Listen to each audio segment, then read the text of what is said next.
Right, good morning, everyone. Welcome to this meeting of the Development Committee of North District Council.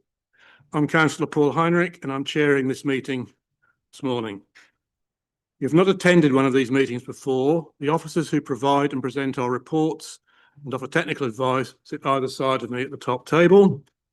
Members of the committee who are making decisions are sitting in the centre. Will officers please introduce themselves? Good morning, everybody. My name is Jeff Lyon. I'm the Development Manager. I'm Alice Walker. I'm Senior Planning Officer. Lauren Gregory, Democratic Services. Fiona Croxon, Solicitor to the Council. Thank you. So welcome all present in the room and who are viewing this meeting remotely. If you have been registered to speak on any item, I will call you to the front to the end of this bench at the appropriate time. Usual notices. Fire alarm, we're not expecting a drill today, so if the alarm sounds, please leave the building by the fire exits and assemble in the front car park or back of the building. Do not obviously use the lift. And could you make sure mobile phones and laptop speakers, etc., are switched off, please? We'll take a short break, probably around 11, depending on how business progresses. And if there are items you're waiting for after the break, please do not attempt to speak to members during that break. And if you haven't found them already, the toilets are out in the foyer. Apologies for absence, please, Lauren. Thank you, Chairman. Apologies for absence have been received from Councillor Victoria Holiday, Councillor Peter Neverway and the Head of Planning. Substitutes? None present today. Thank you. We move straight to item 4, the minutes of the meeting of the 19th of February. Now, they've all been circulated. Are there any errors or amendments? Mr. Vickers.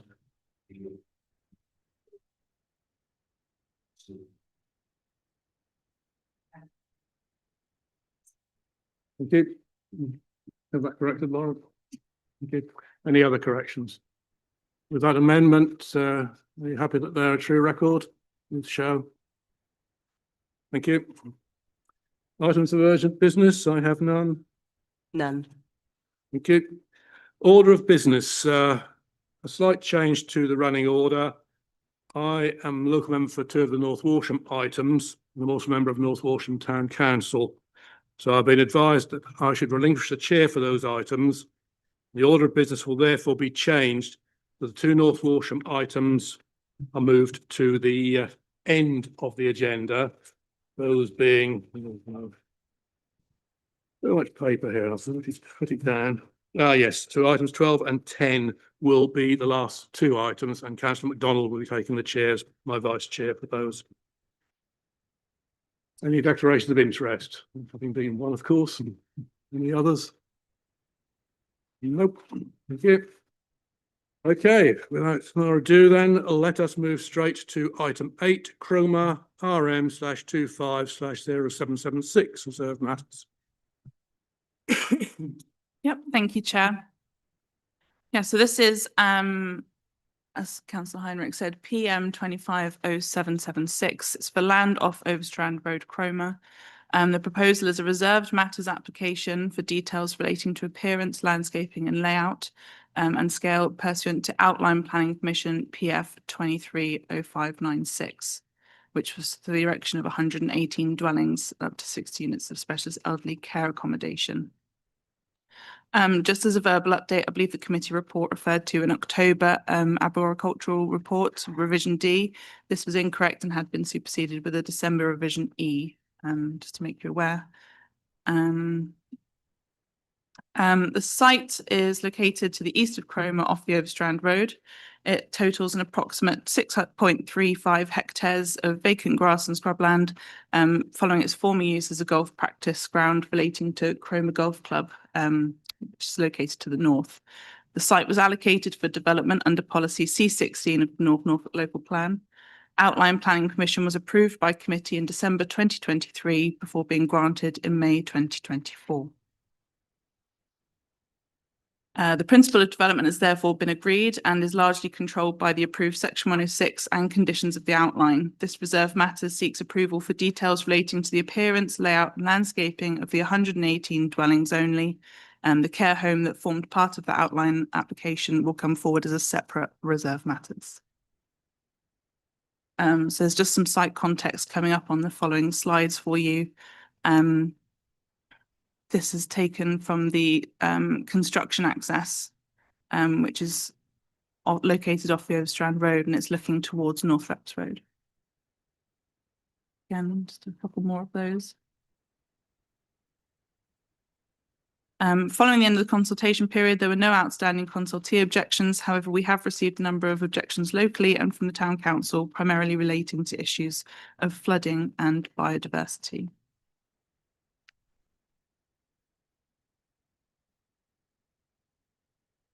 The submitted layout plan has been informed by the Outline Planning Commission with a single point of access from Overstrand Road. The proposed dwellings are positioned along the primary access road and have been set back from this road as far as reasonably possible. The layout is considered to be in broad accordance with the outline development plan. The story heights plan shows the builds closest to North Reps Road will be 2 stories or less in height in accordance with condition 7 of the outline. Towards the centre of the site, 3 apartment blocks are proposed for affordable dwellings, which will be 3 stories in height. The proposed building heights plan, separation distances between the site and the existing dwellings on North Reps Road are considered acceptable and in accordance with policy EMV6 of the North Norfolk local plan. There's not considered to be any significant loss of amenity as a result of the development. The scheme would provide 53 affordable homes, or 45% of the development. This is above the 35% requirement of the new local plan. The tenure split proposed within the reserve matters application has followed that secured by the Section 106 agreement with the Outline Planning Commission. The proposed housing mix has been informed by discussions with a preferred registered provider who has confirmed the mix is acceptable to them, and housing strategy officers have confirmed they have no objection on this basis. The applicant confirms all houses will meet the M42 accessibility standards and that 9 homes will meet the M43 standards, which complies with policies HOU8 and HOU9 of the NNRP. The applicant has demonstrated the scheme is in exceedance of the requirements of policy CC3 for sustainable construction. Likewise, they have demonstrated compliance with CC4, achieving the higher water efficiency standard. In accordance with the details of the outline permission, the site is proposed to be divided into 3 distinct character areas with varying densities, building styles and materials. And these are some visualizations of those different areas. So to look at it in a bit more detail, the village core, which is located to the centre of the site, has the highest density of dwellings and can be seen from the section in the middle there. This area also provides tree-lined streets and a central open space, as seen on the visualizations before. We have received revised plans on these to amend the materials to include more red brick, tile and flint, which was considered to be more appropriate for the area and North Norfolk, whereas previously they'd sort of suggested buff bricks, which aren't located in this area. So this is the western edge, which would be located closest to North Reps Road and the edge of Cromer. It features higher density developments through providing taller semi-detached or terraced dwellings, including the positioning of 3-story apartment blocks within this area. The character areas and densities remain broadly in accordance with the Outline Planning Commission. The villas area is located around the outside of the development closest to Overstrand Road and reflects the edge of settlement location and the surrounding countryside character to the east, and features lower densities of development and larger detached dwellings. Street scenes here show you some cross sections through the site. The top one is going north to south through the site. B runs east to west through the middle, and C through the village core next to the care home there. Cross-section D gives you the north to south view from North Reps Road. E, F and G again from east to west sections across the middle from the less dense villas into the village core. F is the villa area to the south of the site, and G gives you a look from the north to the centre. The proposed built form has been positioned within the site and the majority of green spaces located around the edges of the proposed development to help create and maintain the proposed landscape buffers set by the outline. However, there is also a green space in the centre of the site, which is also in accordance with the Outline Planning Commission. We have had several amended landscape plans where the applicant has tried to address landscape concerns. The initial landscape plan had a weak main entrance design with the layout dominated by hard surface routes to dwellings either side of the main road. In response to these concerns, parking areas have been removed from the frontage and several additional trees and hedgerows have been incorporated along the site frontage to maintain the green approach to Cromer. Hedgerow planting has also been increased between public and private spaces. A rain garden and reed planting have been added to the landscape proposals as part of SUD's features, and the overly large attenuation basin was reduced slightly to retain additional trees. There are now more trees in the street scene and the central public open space. The variety of species has been improved to provide a greater variation of native trees, including fruiting trees for foraging birds. Overall, landscape officers have raised no objections to the final proposals, and the requirements of outline conditions 11, 12 and 13 relating to landscape and ecology are considered to have been met. There's just a close-up there of the entrance where there's been some additional tree and hedgerow planting. I think we've covered the first few considerations, but I'll talk about BNG now. Although it wasn't a requirement at the time of the outline in 2023, BNG was agreed to be provided. The 2023 outline application included a memorandum of understanding which identified an area of land to the north of Holt Road in Cromer as a potential for location for off-site BNG mitigation. This option was explored, but unfortunately could not provide a compliant BNG scheme. The required BNG units will instead be provided through Langley Abbey Environment Project, which is a registered provider and can deliver the required mixed scrub and ditch units in accordance with BNG trading rules. And flooding and drainage, we have also received a number of objections locally concerning flooding and drainage. The applicant has worked extensively with the LLFA and Anglian Water in order to address surface water and drainage concerns at the site. Condition 9 of the outline approval required detailed designs of surface water drainage scheme to be submitted and agreed as part of this RM. After several alterations to the drainage strategy, including amendments to the detention basin and infiltration SUDS features, the LLFA have confirmed the discharge of condition 9 and have no objection to this reserve matters planning application. Anglian Water have also reviewed the submitted foul main location drawing and can confirm this is acceptable and offer no objections to the scheme. As such, it is considered there are no substantive evidential grounds to refuse the development on the basis of flood risk or foul water connectivity. And then moving to the recommendation, there are no objections from consultees and the required outline conditions have been met or can be partially discharged. Officers therefore recommend approval subject to conditions securing the details submitted as part of the RM. Thank you. Thank you. Nice, clear report. We have a number of speakers on this item. We'll begin with the Town Council Speaker, Colin Robb. Come to the front. You have 3 minutes from the time you start.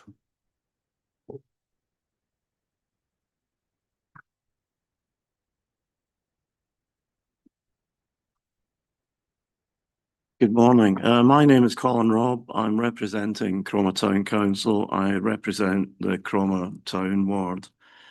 This development has been discussed at numerous council meetings and represent the concerns of councillors and many of the members of public who have shared their views. As the planning authority, there are some of the questions that need to be answered. How will the additional traffic generated impact both local roads like Overstrand Road, Cromwell Road and Cliff Avenue, especially in the summer months?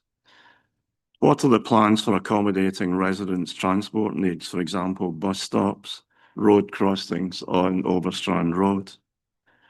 Do you plan to widen the pavements on Overstrand Road to accommodate mobility scooters and mothers with prams?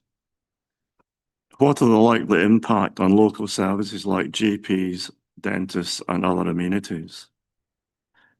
How do you plan to replace the displaced biodiversity within the Cromer boundary? What is the plan to preserve the current rights of ways? And then by far the most asked questions are the drainage and sewage plans fit for purpose? To approve this application, you need to be 100% certain that the proposed drainage and sewer systems will manage in the case of the worst rainfall in the last 100 years.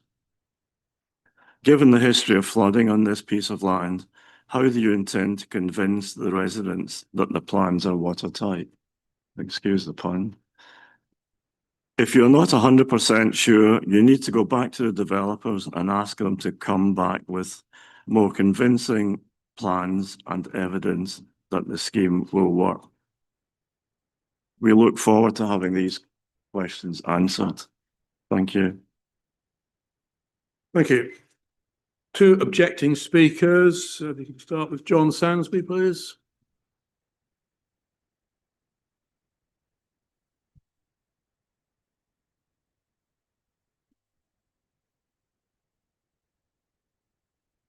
Morning. My name is John Sansby and I strongly object to this application on the grounds of increased flood risk.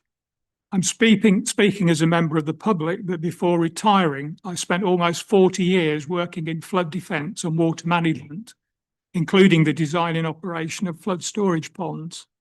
From that experience, I know these systems must be properly designed and maintained. They are vulnerable to several operational problems, especially blockage of the outlet structures. And once a pond is full, water will pass straight through, usually over an emergency spillway or another exceedance route.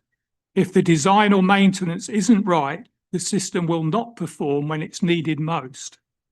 On this development, the detention pond is absolutely critical to the sustainable drainage strategy and will be one of the first things built. Because of that, I would expect to see two things: detailed construction drawings showing it will be built to adoptable standards, and a confirmed long-term maintenance agreement with a responsible body such as Anglian Water. Without these assurances, the committee cannot be confident the system will operate safely in the long term. I have four further points. First, the site currently produces zero runoff. It's greenfield land and it acts like a sponge. The proposed discharge rate of 10 litres per second is an increase from zero, which is contrary to the DEFRA's drainage standards requiring greenfield runoff not to be exceeded. Second, Anglian Water's own pre-planning report confirms the downstream sewer has only 6 litres per second capacity, yet the applicant proposes 10.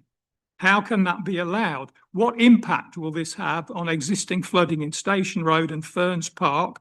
Will it increase storm overflows? Third, the drainage strategy lacks a credible exceedance plan. The emergency spillway is mentioned but not shown. Directing overflow eastwards is impossible. The land there is 7 metres higher. So where will the water go? Most likely downhill towards North Retts Road and nearby properties. Fourth, maintenance of the basin is unresolved. The applicant says Anglian Water will adopt it, but Anglian Water told me they have not been approached. Without a confirmed maintenance agreement, this basin risks falling into disrepair. In summary, the proposal increases flood risk from day one. It exceeds greenfield runoff standards. It exceeds the sewer capacity. It lacks a viable overflow route and has no confirmed long-term maintenance plan. At the very least, the discharge rate should be capped at 6 litres per second, and the basin must be built to adoptable standards with a formal maintenance agreement for all elements of the sustainable drainage system in place. Finally, if this goes ahead and flooding occurs, who will be held responsible? You cannot build a sustainable drainage system and walk away. It requires perpetual maintenance. Thank you. Second objecting speaker, Margaret Wade.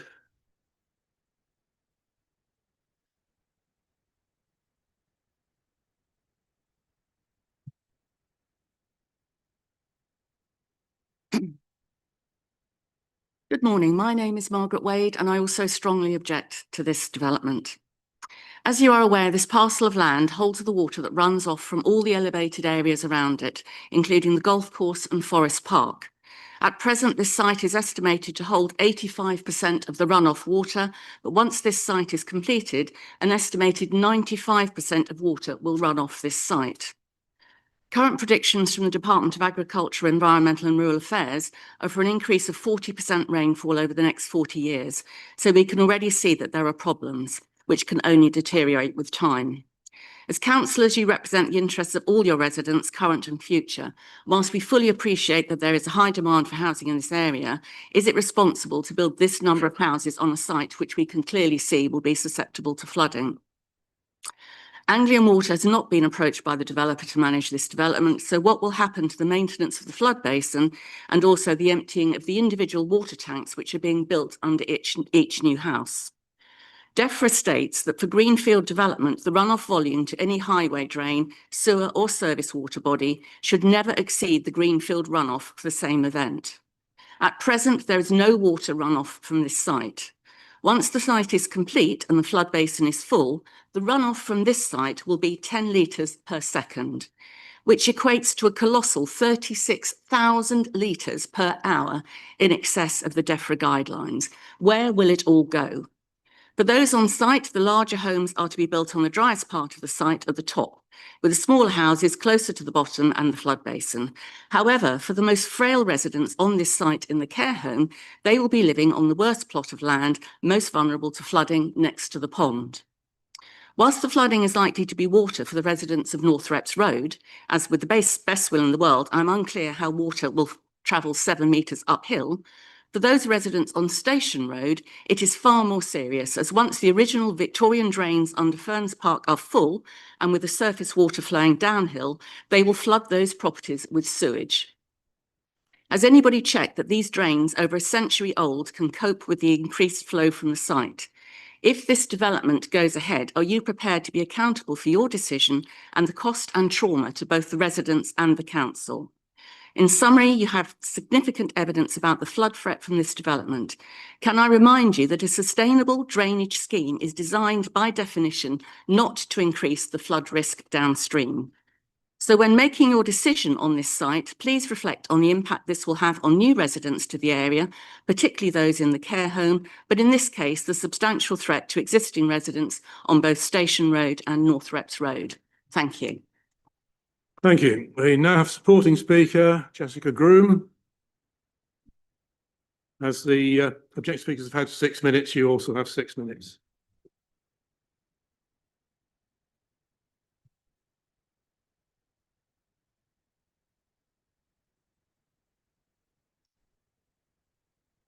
Thank you, Chair. Good morning, members. My name is Jessica Groom, Senior Planner at Barratt David Wilson Homes Anglia. Firstly, I'd like to thank you for the opportunity to speak today in support of the officer's recommendation for approval. At Barratt David Wilson, we pride ourselves on building high-quality homes and place customer satisfaction at the heart of everything we do. To evidence this, we've been awarded the maximum 5-star rating by the Home Builders Federation for a record 16 years running. Our success is rooted in a comprehensive and thoughtful approach to design and planning, enabling us to bring forward schemes that are robust, deliverable, and well-designed. Turning now to this application, the site is allocated for residential development in the recently adopted local plan and already benefits from outline planning permission, where the principle of development was firmly established. The outline consent included a development framework plan, and our design has been carefully developed to fully accord with and in several respects improve upon that framework. We acknowledge that this is a constrained site, and we have gone to considerable lengths to understand those constraints in full. Ahead of submission, we engaged with key stakeholders, including the Town Council, to ensure we fully understood local priorities and concerns. We've revisited several technical assessments, ensuring that the evidence base informing the Reserve Matters application is robust and up to date. Over the past year or so, we've taken all comments seriously and refined the design through several iterations, resulting in meaningful improvements. 7 trees previously shown for removal at outline stage are now retained. The built form has also been pulled back from Overstrand Rd to create a stronger landscape buffer and enable the retention of additional pine trees. Flint detailing has been introduced to reflect Cromer's local building vernacular. We'd like to thank officers for their constructive and collaborative approach, which has undoubtedly added a lot of value to the proposals and helped shape the scheme before you today. We recognise the importance of drainage and flood risk to both members and local residents. Drainage is always a priority for us, and on this site, we've taken an especially thorough, evidence-led approach. This included a series of detailed site investigations, updated modelling and sustained engagement with both Anglian Water and the LLFA, which has led to a very clear position of no technical objections from either consultee. It's been suggested that the pre-developed site produces zero greenfield runoff. This is not correct. The submitted flood risk assessment confirms that runoff does occur naturally, and this has been fully accounted for within the drainage strategy. Importantly, for major storm events, the proposed system will be discharging at lower rates than the calculated greenfield peak runoff. The key point is that the surface water from the development is being discharged into a public sewer at a strictly controlled rate agreed with Anglian Water. Their consultation responses explicitly confirmed that a discharge of 10 litres per second is acceptable for their network, both in terms of capacity and downstream performance. This represents a reduction compared to the 14.6 litres per second approved outline stage. To offer further reassurance, the detention basin is lined, preventing both infiltration into the ground and groundwater entering from below. It retains around 25% spare capacity even through the extreme design event. Exceedance routing is included within the drainage strategy and has been assessed in detail by the LLFA, who have confirmed that they are fully satisfied and have no objection to the strategy.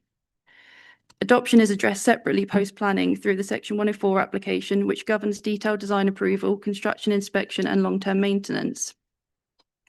To assist members further, our engineering consultant from Rossi Long is here this morning and will be happy to answer any technical questions. Now, beyond drainage, we are providing 118 high-quality homes with a strong mix of house types and sizes. The scheme will deliver 45% affordable housing for local people in line with the Section 106 agreement, which is 10% above the adopted development plan policy. This represents a significant contribution to local housing need.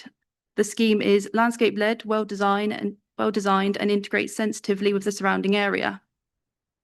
Approximately 2.7 hectares of the scheme is dedicated to landscape, public open space and habitat-related features, including tree-lined streets, landscape buffers and new areas of green space. Ecological enhancements include native planting, retention and enhancement of the existing ponds and measures informed by our partnership with the RSPB, such as bird and bat boxes and hedgehog-friendly fencing. As a company, we are committed to building energy-efficient homes, all designed to achieve an EPC rating of B or above. These incorporate air source heat pumps, low-energy fittings and electric vehicle charging points as standard. Finally, the scheme will deliver significant Section 106 contributions to support local infrastructure and community facilities. This includes over £500,000 towards healthcare, along with significant contributions to off-site play and library provision. This is a policy-compliant, landscape-led, sustainable development that responds to local needs and national priorities, which has been worked up in close consultation with key stakeholders. It delivers much-needed homes, of which 45% will be affordable, biodiversity enhancement and community benefits in a way that respects the site and its setting. Therefore, there are no planning reasons as to why this application should not be approved, and we therefore respectfully ask that you approve this application in line with your officer's recommendation today. I thank you again for your time. Would be pleased to answer any questions. Thank you. The local member, Councillor Tuck, is unable to attend. Councillor Adams will be speaking on her behalf. Thank you, Chairman. Good morning, members. So as members who have been here longest and who have served on planning policy working party, well, know this has historically been a site of some controversy due to the on and off site flood risks. It was only reluctantly approved for further consideration as a result of site specific policies on flooding prevention, policies that I would argue are not being followed here to the letter now. The site specific policies say that the enhancement to the sewage infrastructure should occur prior to the first dwelling occupation, and greenfield runoff rates are not increased. In short, the committee must have confidence today that the drainage infrastructure being provided is sufficient. We have not seen that evidence that Anglian Water confirmed they will adopt the planned infiltration basin, and we certainly need confidence over the maintenance of this, and then it will not lead to increased surcharge and overflow and further occurrence of flooding. I do have a video which I shared with Lauren, so just very short, and this shows what's happening now, not today, but what can happen now during a relatively short heavy downpour along nearby connected roads, that being Station Road, which was mentioned by members of the public. So this is a combined surface water and sewage system. Several properties have experienced flooding internally into the houses, and yes, that includes sewage. and several more to gardens. And one actually received a grant this year for a flood-proof door via the National and Norfolk County Council grant system. So this isn't some assumed reality or scattergun approach here. This is, this is a very real issue that we're talking about. The system has not been updated since this video, and clearly with more being put in, we do not want to see it occur again. So I feel until you have a clear confirmation from Anglian Water that development will not increase the risk of flooding to the nearby area, the existing system has the capacity required to take that additional 10 litres a second. I don't think it does, looking at that video, and details of how the infrastructure is to be maintained. We should be not looking at approval of this application today. We also need clear detail from the applicant of what happens when there is that exceedance flow, or rather what happens when there is a rainfall event that surpasses the capacity of the planned system. Where does that water go? It can't go uphill, it goes in this direction. So the developer may try and tell you, as we have heard today, that they have confirmation that the capacity exists, but reading through Appendix G of the flood risk assessment and drainage strategy submitted by the applicant, this tells an inconsistent story. The developer sought originally 14.63 litres a second, and that was in the outline application, but were later told by Anglian Water it would achieve just 6. So they somehow settled on set 10 litres a second after a gap in the correspondence but between then. So none of this is explained, and the gap correspondence itself is a concern. And also, it's not true to say, as the applicant has done today, that there were no objections from statutory consultees. Those of you who have been around long enough know that LFA, the Lead Local Flood Authority, don't often raise objections. They did at several occasions in this one, and I still don't feel all of their questions were answered.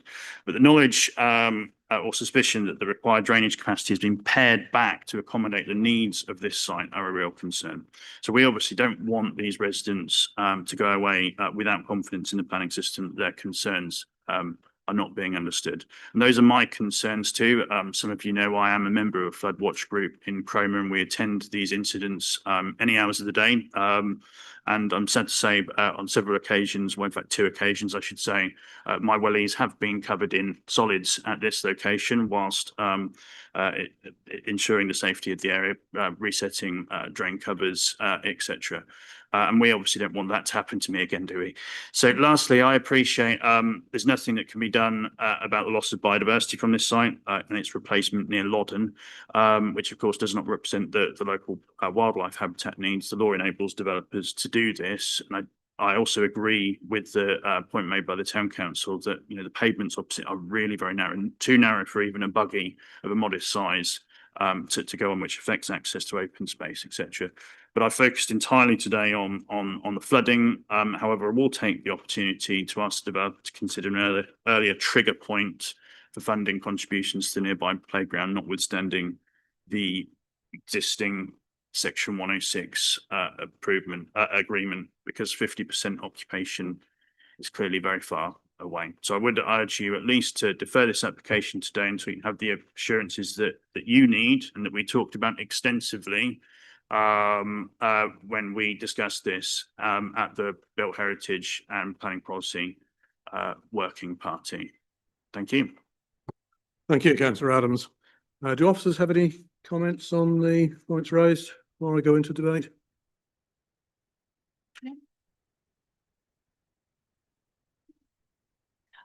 Just with regards to the highways conditions issues raised, highways matters are a separate condition discharge from this application, so they will be considered. There are Section 278 works to improve the highways and the access around the site, but that's not part of this RM application. Yeah.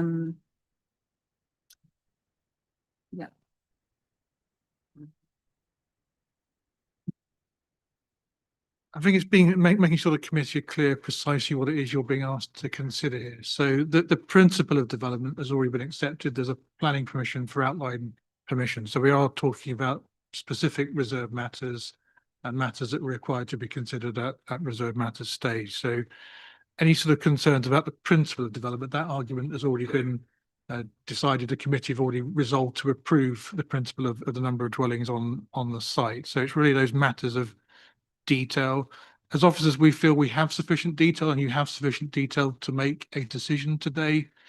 The lead local authority actually do object quite regularly. We've had quite a number of concerns from the lead local authority on a number of schemes across the district. So it isn't unusual for them to raise concerns. But clearly in this case, they have considered in detail the various iterations of documents that have been put forward, and they are raising no objections to those. And they are the statutory consultee, and they do carry weight as a consultee in the decision-making process.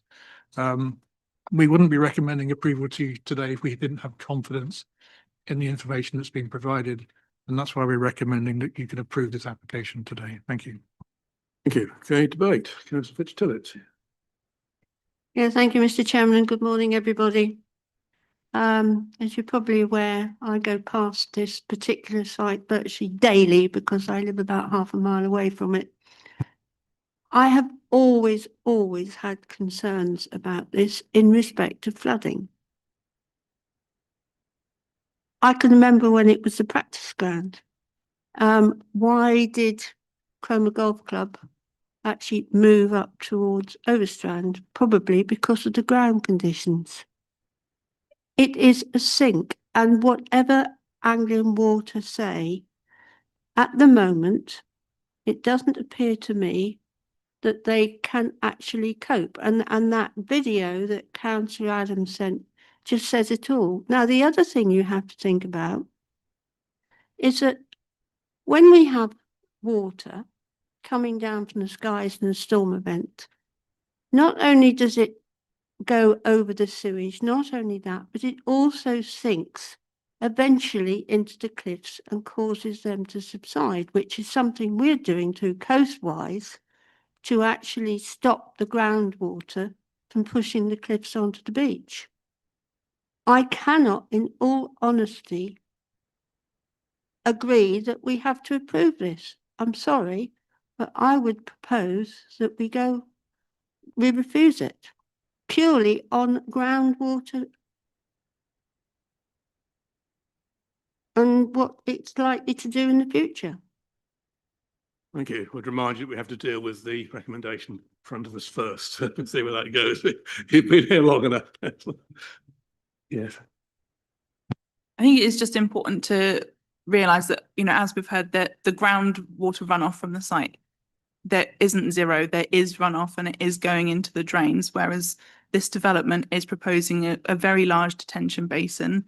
It's lined, there wouldn't be any water going out from it, and it would have 25% spare capacity in a 1 in 500 year storm event, basically. So it has been designed to improve the situation that is currently there on site. Can I just come back? Is that a tenturation pond? Can't say it properly. In the northwest corner. So it's actually where the ground does fall down. Okay, thank you.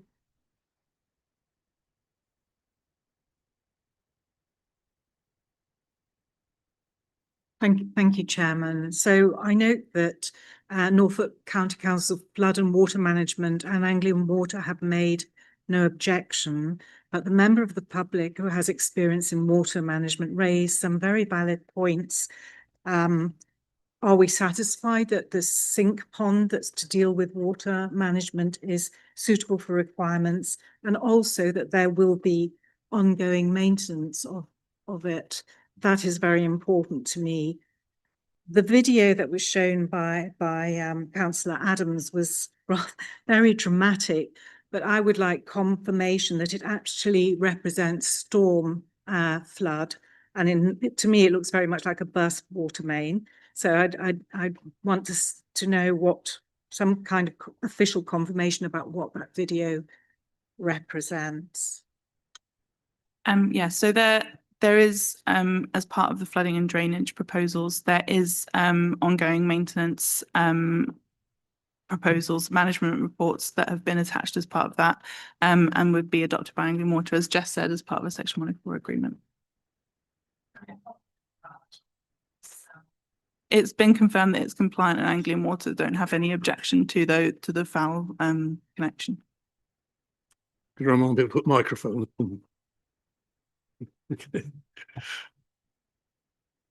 Yeah, it's probably worth just reiterating, there is also a legal agreement that was signed as part of the original outline application, and that it did include a specific chapter on SUD. So there's elements and requirements for the applicant to submit details of the SUD scheme before work commences on site. So there are legal documents that have been signed between the landowner and the council requiring information on SUDs to be submitted. So that gives the council the ability to make that final sign off on that information. So if you're concerned about will we have control over the final scheme, and yes, we do have final control of that, both in terms of the conditions that are on the outline permission and the 106 obligation. Thank you. Councillor Hankins. Yeah. First of all, I would like to commend the officer on a very detailed report and welcome the fact that there is a significant SO16 contribution to this particular development.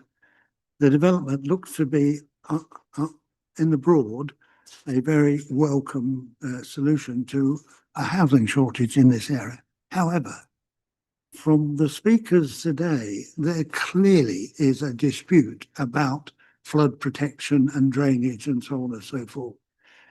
I have to say, a recent meeting with Anglian Water, we raised this very issue. What do they do?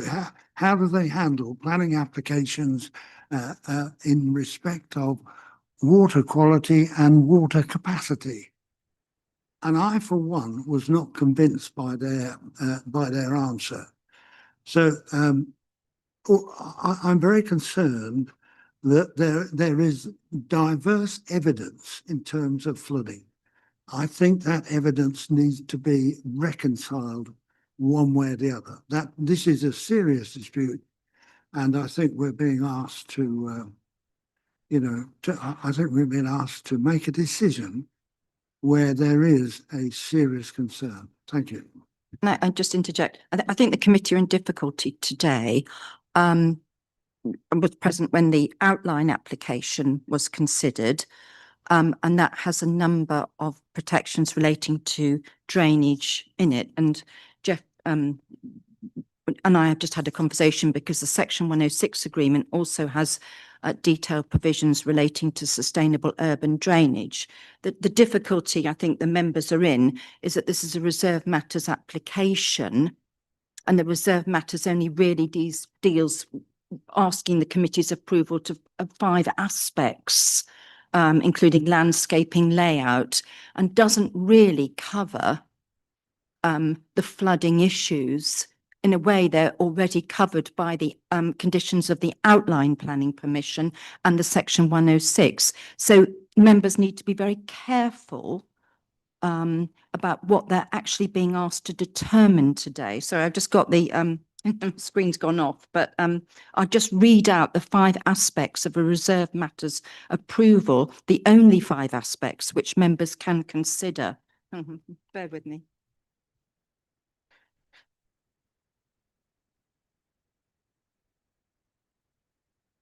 Well, basically, it's layout, it's landscaping. What else is it? Access, Jeff.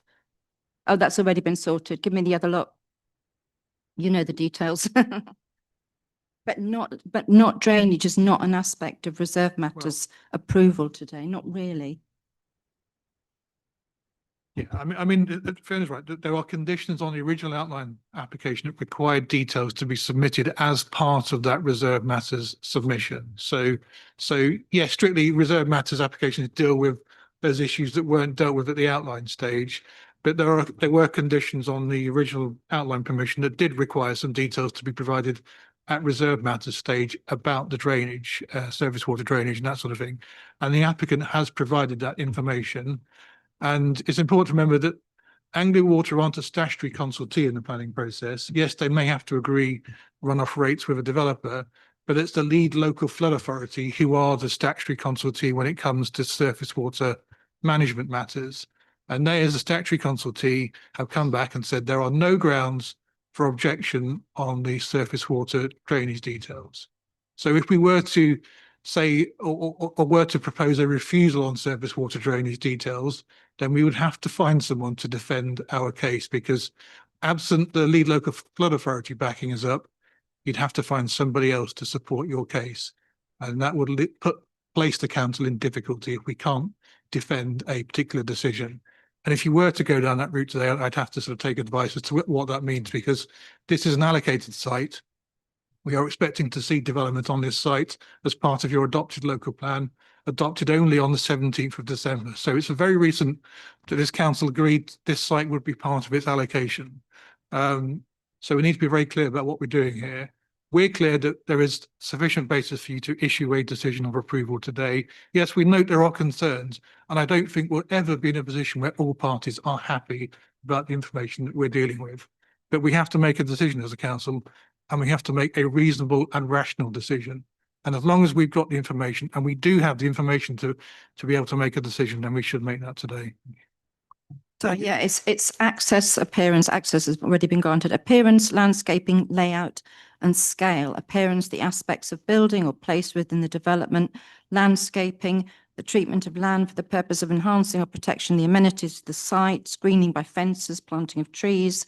Provision of other amenity features. Layout, the way in which the buildings, routes and open space within the development are provided, and scale, height, width and length of the buildings. That's unfortunately the ambit of the reserve matters application. I totally understand. I know this site well as well. I totally understand members' concerns about the flooding. I totally understand. It's just, this is the nature of the application before members. That's all. That's the ambit of it.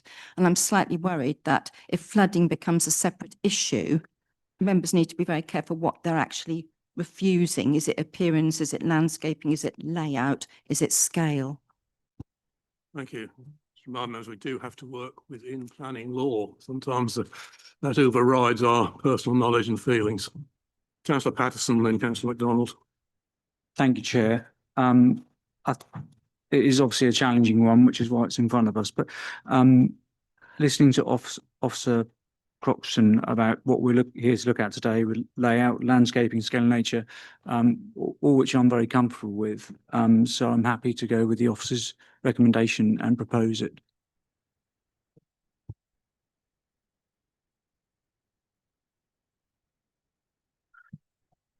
Like Councillor Patterson, I'm also happy with those 5 things, but hasn't all the flooding issues come subsequent to when the planning was decided the first time? But was that addressed in the first meeting? Sorry, I don't know, because it is a major. I mean, if we go ahead and say this planning goes ahead, and we end up with the whole street looking like that video we were showing, I do have some concern about it. I understand you're saying it's not relevant today, but it has to be, I think. I was sitting on the committee that outline permission was granted, and as I recall, all the issues were very widely discussed at that point. And some others who were here at the same time who may recall similar. Thank you, Councillor Todd. Yeah, thank you, Mr. Chairman. Yeah, good debate. Thanks to officers for the report and for the advice and guidance we've received. It is very difficult when we've only got to consider these particular things, but so let's talk about that. I think they have come back with some good designs. They have made them of our local vernacular. The numbers haven't increased or reduced from the original. We've increased landscaping. It is obviously for many of us disappointing that the BNG is off-site, but that's allowed, and we have to accept that. I'm concerned that actually people already experienced this issue, and that's not being necessarily addressed by Anglian Water. Whether we built these or not, that issue with the water coming out of the ground needs addressing by the appropriate people, but that's not for this committee or for this decision today. I hope that as officers move forward, where it says flood risk compliance, the part of what we do, because one of the concerns that I have in that area is the adult who adopts it and maintains it. It's important that it is maintained going forward. And I hope officers take that away. Not only do we produce a good scheme, that it is maintained for the future, because it's maintenance that's probably causing the issues that have already got in Cromer, and that's unacceptable in my opinion.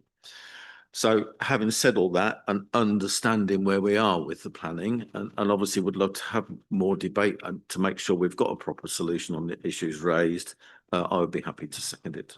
Thank you. Thank you, councillor Toy.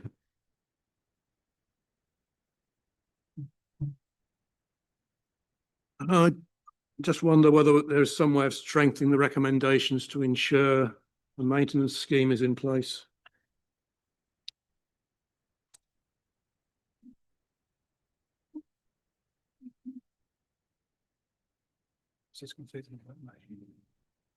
The flooding and drainage document, that the report that has been submitted does include details of maintenance, and it has been designed to be an adoptable standard. So that maintenance would form part of that approved document. Okay, thank you. Councillor Adams, yes, come back. So if the drainage matters are resolved, why have the applicant spent probably considerable resource bringing Rossi's along today to see you and answer those questions? And the outline application was for access and all other matters reserved. We did not see any significant detail in respect to the drainage in the first application. There was the discussion about the 14.63 litres a second, but I do not think this committee has had the chance to discuss those drainage considerations at any point.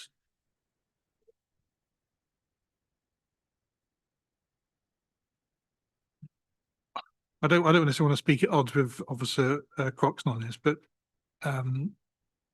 while she talked about the reserve matters points, the outline application did have specific conditions on it that required other additional information beyond those sort of reserve matters. It required additional information in relation to flooding and others to be submitted with that as part of that reserve matters application.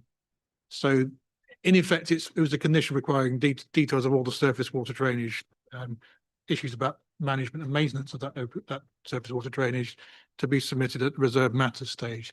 And that is what the applicant has done. And that's why they brought their drainage engineer along today in case there were questions on that. So yes, you are considering that today as part of this decision because it was a conditional requirement on the outline application. That's not clear, is it, Jeff? I mean, members haven't had the chance to discuss it. There are site-specific policies, as you know, in respect to this site that cover the drainage, and members really need to be satisfied that those are being met.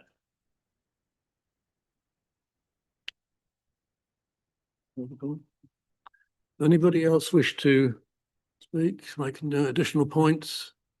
If not, we have a proposer, Councillor Patterson, seconder, Councillor John Toy. The recommendation is for approval, subject to conditions. Can we go to a vote, please, Lauren? Thank you, Chairman. Councillor Beattie? Abstain. Councillor Brown? For. Councillor Fisher? For. Councillor Fitch-Tillett?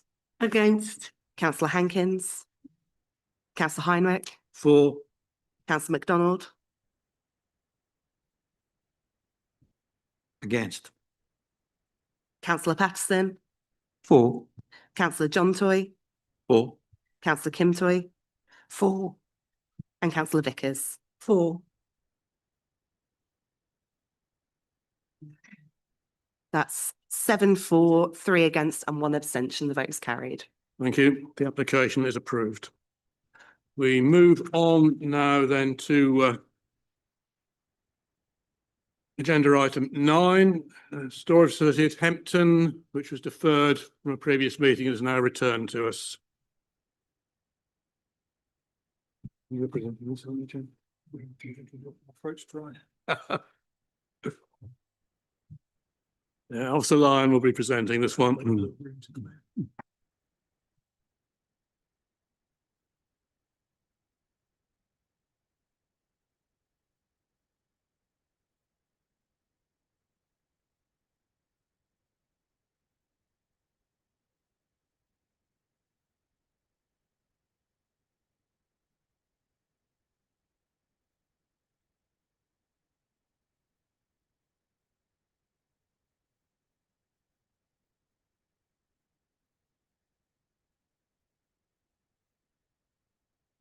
Right.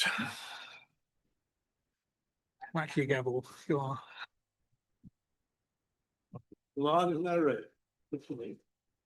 Right, okay, so we're on pages 31 of the agenda. So I picked this item up because the case officer was absent for a period of time. So I picked this one up to bring it back to committee to ensure we can get to a determination. So it came before committee in December last year, and the officer recommendation at that time was one of refusal.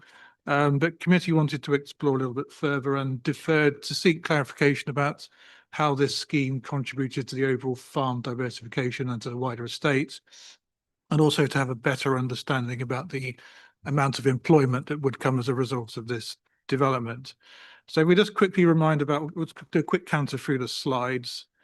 You will have seen these in December. I think most of you were here for that. So the site we're talking about is in red here, which is just near to the to the north is a existing poultry unit, and beyond that is a anaerobic digester, and there's the Hempton recycling centre and some development along there. So Fakenham is just to the northeast of the site. If you go on to the next slide, and here's a little aerial photograph where you can see all the surrounding development and the red line. So this is the plan showing the layout. So we're talking about a container scheme here for 212 containers. And if you look on page 32, I set out the breakdown of the different sizes of containers that are in the development. So majority of those are 20-foot containers.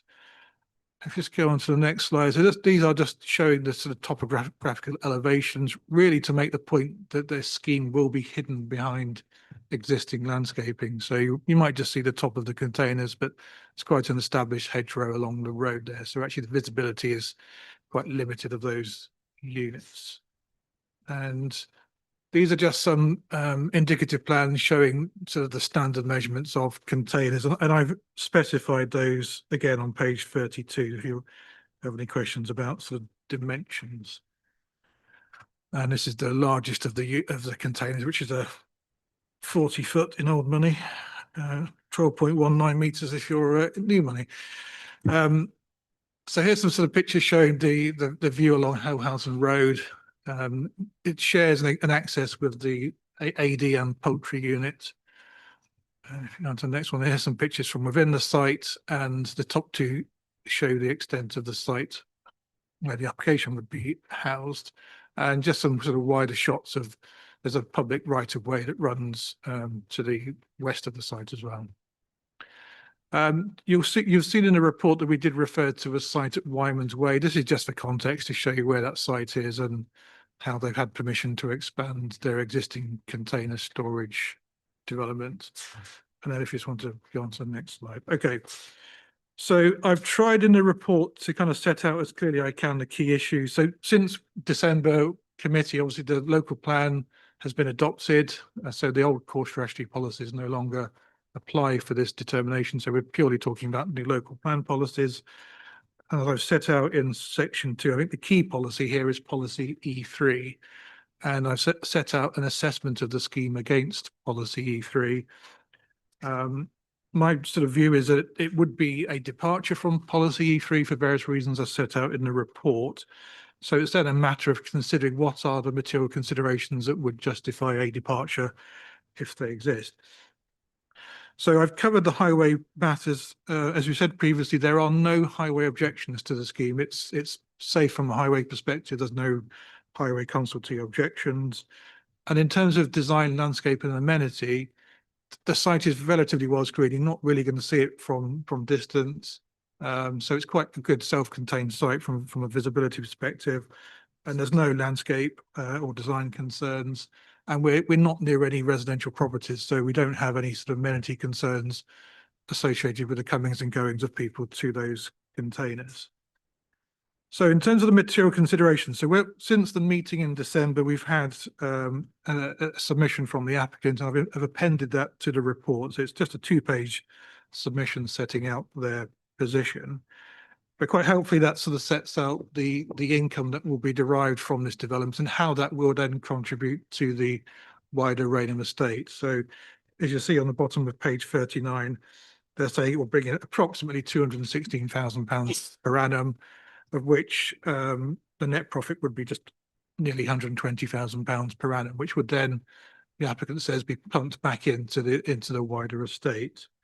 In terms of jobs, it did say in the original application, and it's continued to be that there's one full-time equivalent post created by this development. So not a huge number of employments being generated, but one is more than zero. So in terms of the weight that you would need to apportion to this. So in the report, I've suggested that you could apportion significant weight to the financial contribution that the income from this development will make towards the Rainham estate. But because the applicant has said that they don't want to tie this container storage business to the estate, I'm suggesting that you should temper that weight down to moderate. But in my view, weighing in the fact that the scheme, there's no higher objection, it's relatively well screened, on balance, and it is on balance, I think this one we're suggesting can be recommended for approval with a number of conditions that I've specified on page 41 of the report. Plus, we would need a section 106 obligation to secure off-site biodiversity net gain as well. And that's sort of a standard clause that we have with those types of developments. Thank you, Chair. Thank you. That explains everything we didn't have last time. I have no parish speaker, no objecting speaker. I have one supporting speaker, Mr. Graham Robinson Hodges. Please come to the front, please. You'll have 3 minutes.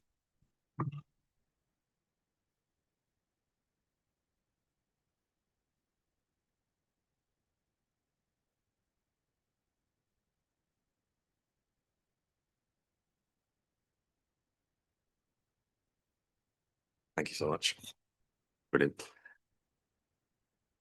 Dear Chairman and members of the Planning Committee, thank you for the opportunity to address the committee today. I speak on behalf of the applicant. I'm Graham Robinson Hodges, a planning consultant. And I speak on behalf of the applicant, Rainham Farm Company Limited. The applicant notes officer's report to the 19th of March 2026 committee meeting and welcome the change in recommendation from officers to recommend the approval of the planning application subject to conditions and a 106 agreement. The proposals would deliver significant benefits as noted by officers, namely the self-storage proposals will diversify estate activity and allow for a stream of income that is not affected by the weather, crop yields or commodity prices. This will supplement and support wider farm activities. As with all activities on the estate, revenue will be reinvested back into the estate to support its vitality and viability. In addition, it will support local businesses, including startups. The applicant has noted that once fully operational, they anticipate the development will generate revenues of approximately £216,000 per annum, with a net profit of approximately £119,000. These have been verified by officers. We would encourage members of the committee to give significant weight to the benefits of the development, namely the contribution the development will make to the vitality and viability of the estate. In addition, officers identified that there is no harm in respect of any technical matters such as drainage, transport or ecology. On behalf of the applicant, we respectfully invite the committee to support your officer's recommendation and resolve to approve the application. Thank you. Thank you. Councillor Patterson. Surprise, surprise. Thank you, Chair. I support farm diversification. If this is for the vitality and vibrancy of the estate, why isn't it being tied in on the section 106 as you would have liked to then add more weight? Because this is why I want to get behind it and why I agree with it and I want to propose, but I don't understand why it isn't joined up, because it could just get planning and be sold and then it wouldn't do why we might want to vote for it. Can we have an answer to that? I don't have a specific answer from the applicant on that point. I mean, the agent's here whether you wanted to ask that particular question on their behalf. I mean, we've had other schemes. I mean, I can think of a scheme on the edge of Fakenham where we, as a committee, we did ask for a tie between the farm holding itself and the farm shop stroke restaurant. I mean, there are difficulties when you start tying pieces of land. It can get quite complex in terms of land ownership issues and things like that. I mean, the estate have said that, well, there's other developments they've done across their estate where we haven't sought to tie that development with the estate itself. And so you can see, well, actually, yes, that maybe there is a case that we don't have to tie that. There's clearly an element of risk if you don't tie it, because as you say, what could stop them from selling this to another person? And I mean, there's an element of assumption on our part, because they are an estate, and if they start selling off their land, then there'll be no estate left for them to manage. But clearly, if they were to sell the business, there would still be an income derived to the estate, because they would be leasing the land for that operator to work from. So it would be less, but there still would be an income derived. I mean, it's a call for you as a committee. We've said that, yes, we temper the weight to moderate, but that's still enough to justify the departure. You could come to a completely different view on that and apply differing weights for those matters. We've suggested moderate, and that's enough, but you could come to a different balance and come to a different conclusion. We don't have now a farm diversification policy anymore in our local plan. So we are reliant effectively on the NPPF to guide us. We have to use our judgment. So I've given the view on this particularly. You could come to a different view, but I shall leave it at that. Thank you. Are you then still proposing, Councillor? Yes, I will propose. Okay, thank you. Mr. Fisher? Thank you, Mr. Chairman. The additional information that we've got this morning would appear to address all the concerns that we had last time when we seemed minded to encourage this application. And although it's still finely balanced, I think there can't be any reason not to support the application, in which case I would second the proposal. Thank you. Councillor John Toy. Yeah, thank you, Mr. Chairman. Yeah, so obviously it's been proposed and seconded, so no need for me to do that. But I think we need to understand that these storage containers in this kind of location actually supports other small businesses that are able to develop as well. So whilst there's no direct income, you know, apart from that that's already been mentioned, the one member of employment, it actually assists the area as well as the estate in actually maintaining some sort of vibrancy in those rural places. So I would have proposed or second, but it's been already done. Thank you, Mr. Chairman. Anybody else wish to speak? Councillor Brown. Thank you, Mr. Chairman. Good morning, everybody. I am a little bit concerned about this, actually, that we can't tie this application or this site into the wider farming business. We know that we've had a number of farm diversification applications recently with differing results. We've approved some, we've refused others. I had to look back at the December committee report to remind myself that there was a very strong recommendation from a different planning officer for refusal. It's on page 46 of that particular report to that committee. And we deferred it on two grounds. They're set out in section 6 on page 39 of today's report. And it says information regarding the diversification and how the application would support the estate. We've had a 2-page submission on pages 43 and 44 from LandPro, which is at best complacent and at worst a dereliction. There's very little information there on how this affects the viability of the business on the estate. There is a pleading that recent government measures have put pressure on agriculture. Yes, I accept that. But it's not for this committee to fill in economic activity to account for national policy affecting farming. We're here to implement planning policy unless material considerations dictate that they can be a departure. I'm not sure that this is made out. The neighbouring site is a poultry farm, clearly agricultural. This operation is clearly not agricultural. It's a true diversification. We've settled the point that the poultry unit, where their health risks on that site don't impact this site. That's good. That was the other reason why we deferred it last December.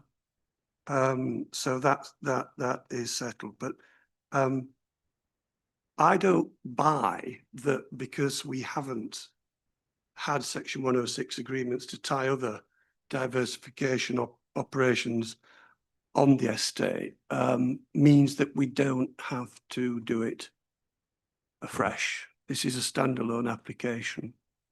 There's no requirement legally to treat the others as a precedent as to how we should treat this application.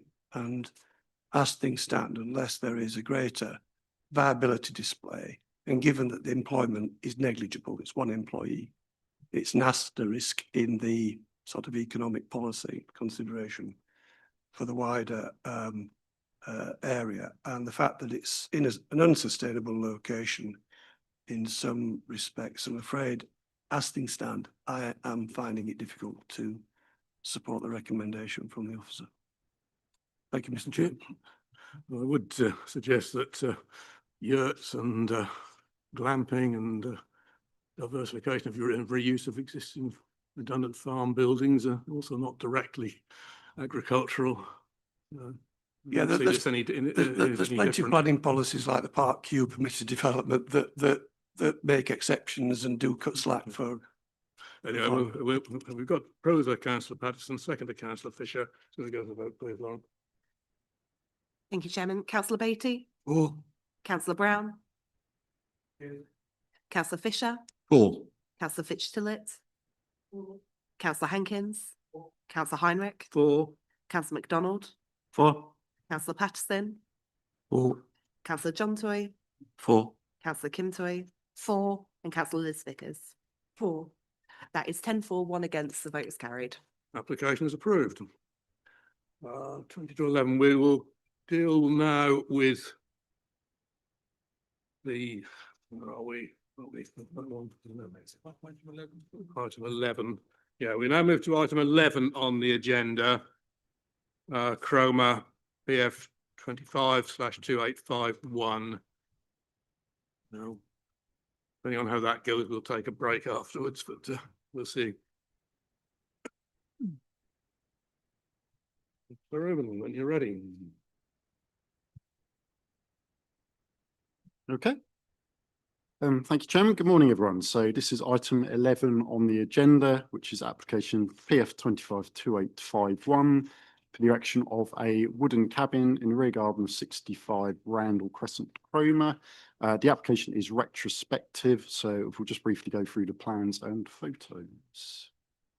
So this is the site outlined in red. So it's just off Randle Road on the Norfolk Homes estate.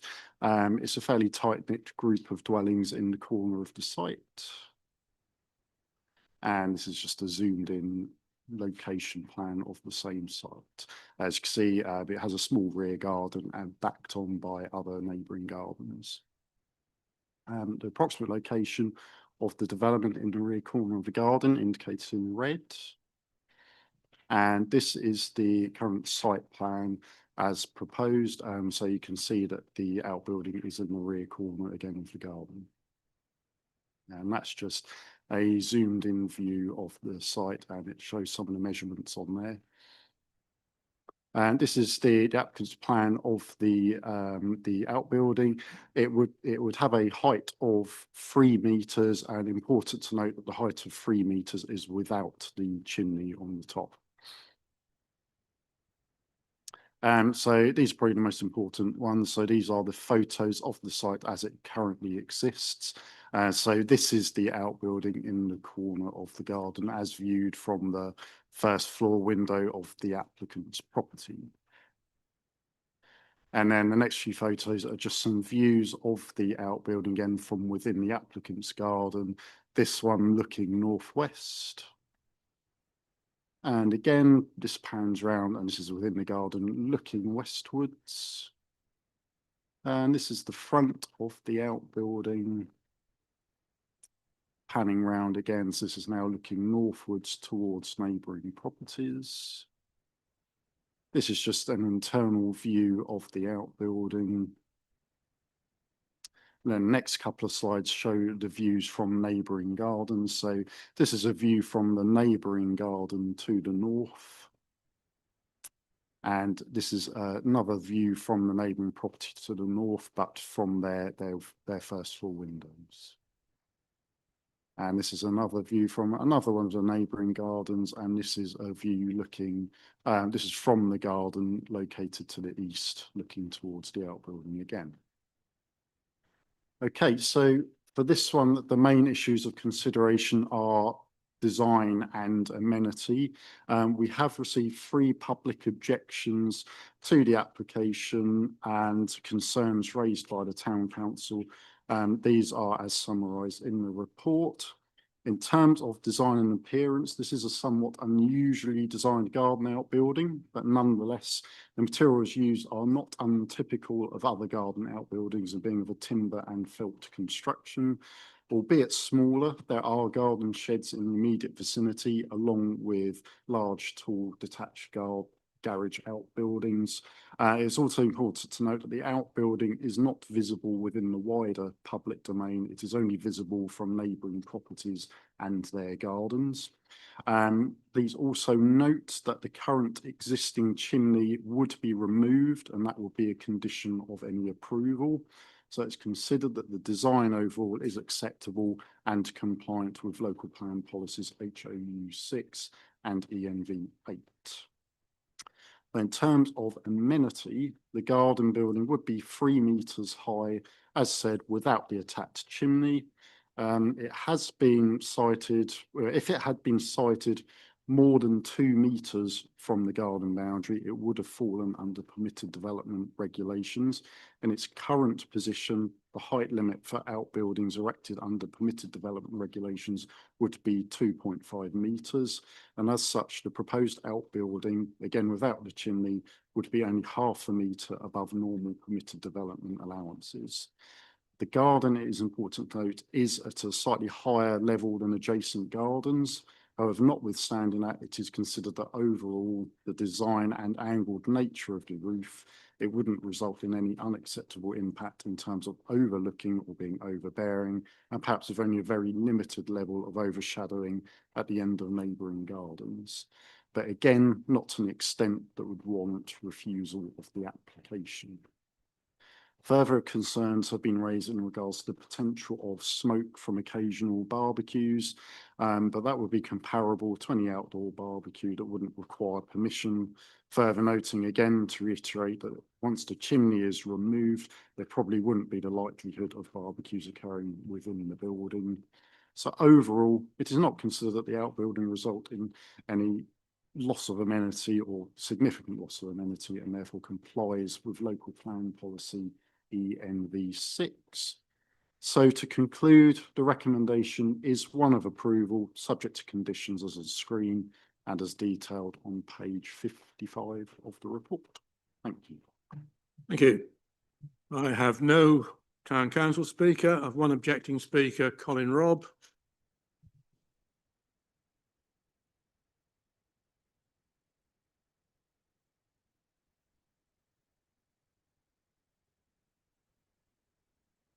Good morning. I've not been here before. My name's Colin Robb.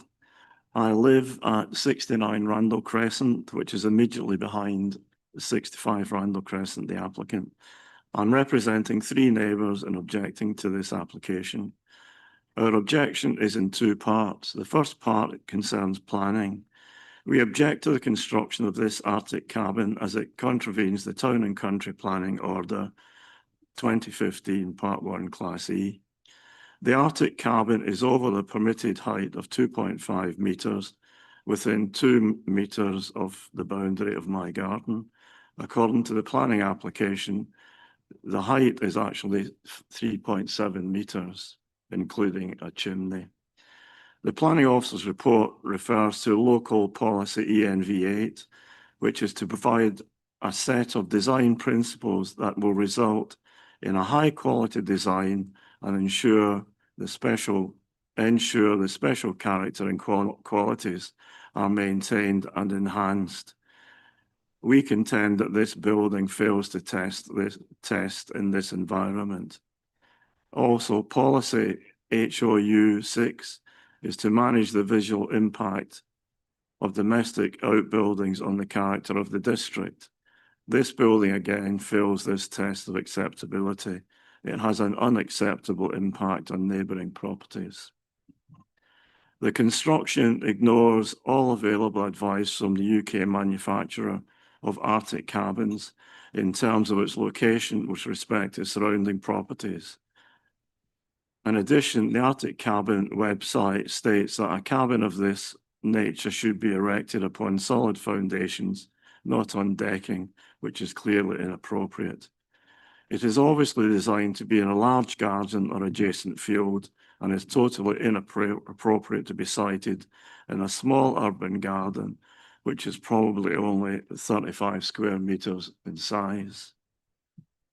Other considerations. Norfolk Homes imposed covenants on every home in this development for a 5-year period. During this time, the homeowners needed to obtain permission from Norfolk Homes to make substantive changes to their property. This building was erected during the 5-year period, but no permission was sought. The construction was done without any consultation with neighbouring properties. We do not know what foundations, if any, are in place. These are particularly important to our properties have been constructed with deep foundations, and there are a number of issues in terms of drainage. The 6-sided roof means that drain water is not dissipated evenly over a wide area. It runs off downhill in the direction of my garden. In summary, the suggestion I have to stop you there. Right, 3 minutes is up. No supporting speaker, local member, Councillor Adams. Thank you, Mr. Chairman. Sorry, I wasn't expecting to be this soon.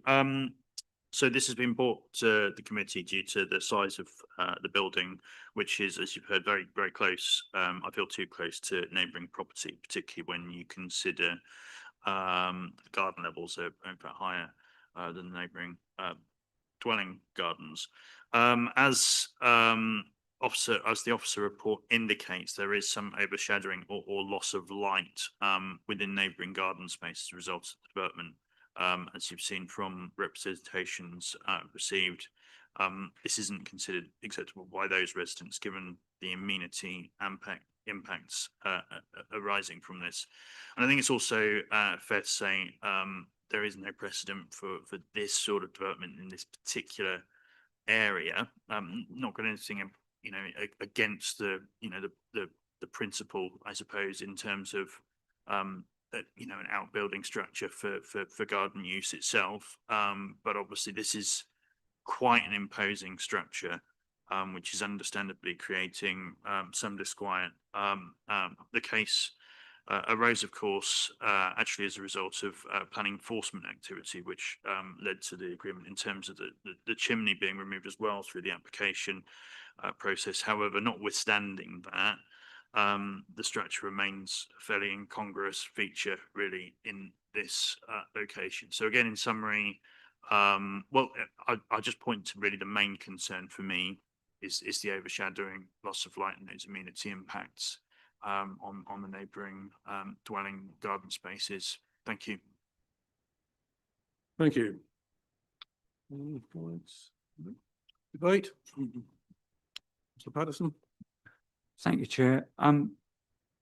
Maybe I'm missing something. It seems a bit of a waste of our time here. Happy to propose the officer's recommendation. Thank you.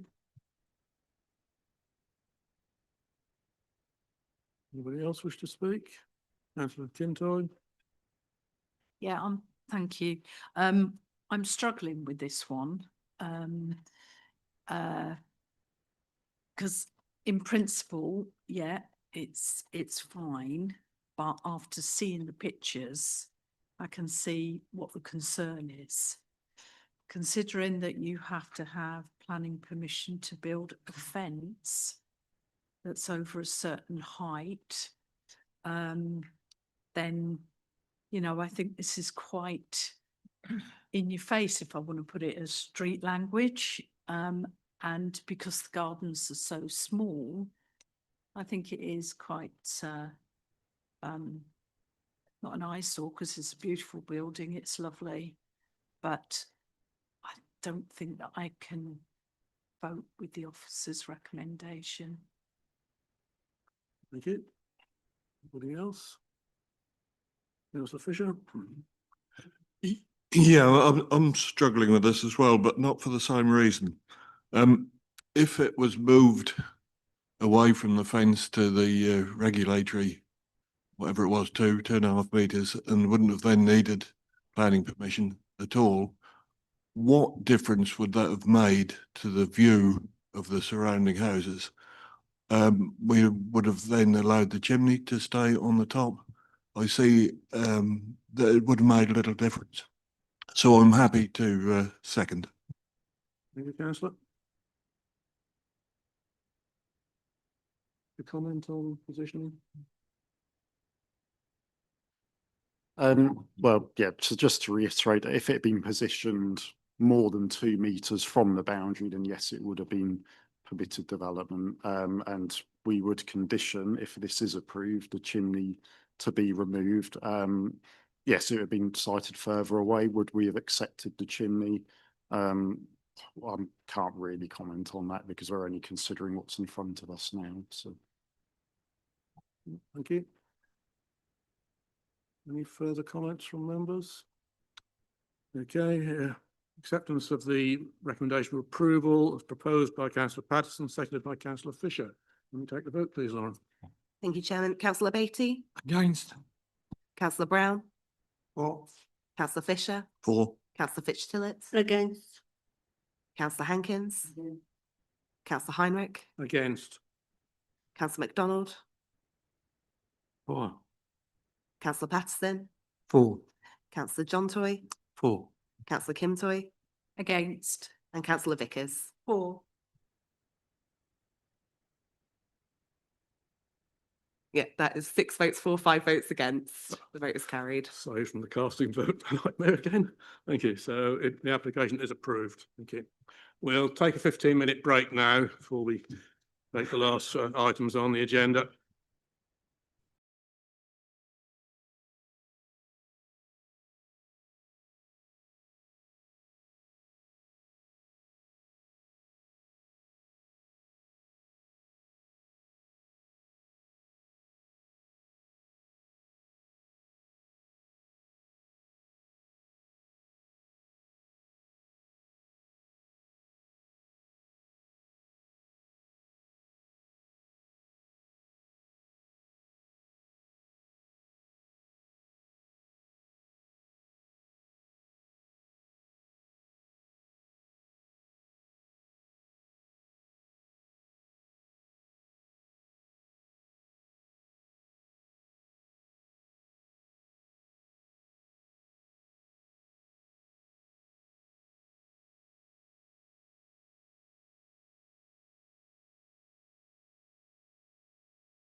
Ready?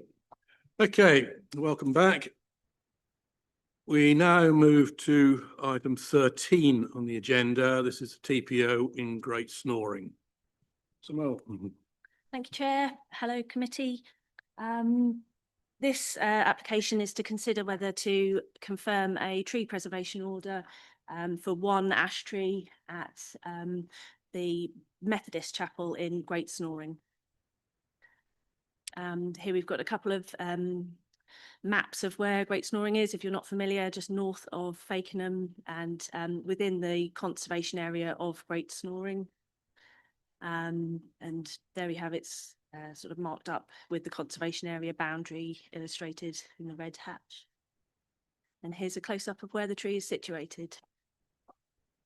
And an aerial giving an indication of the crown spread and the distance away from properties.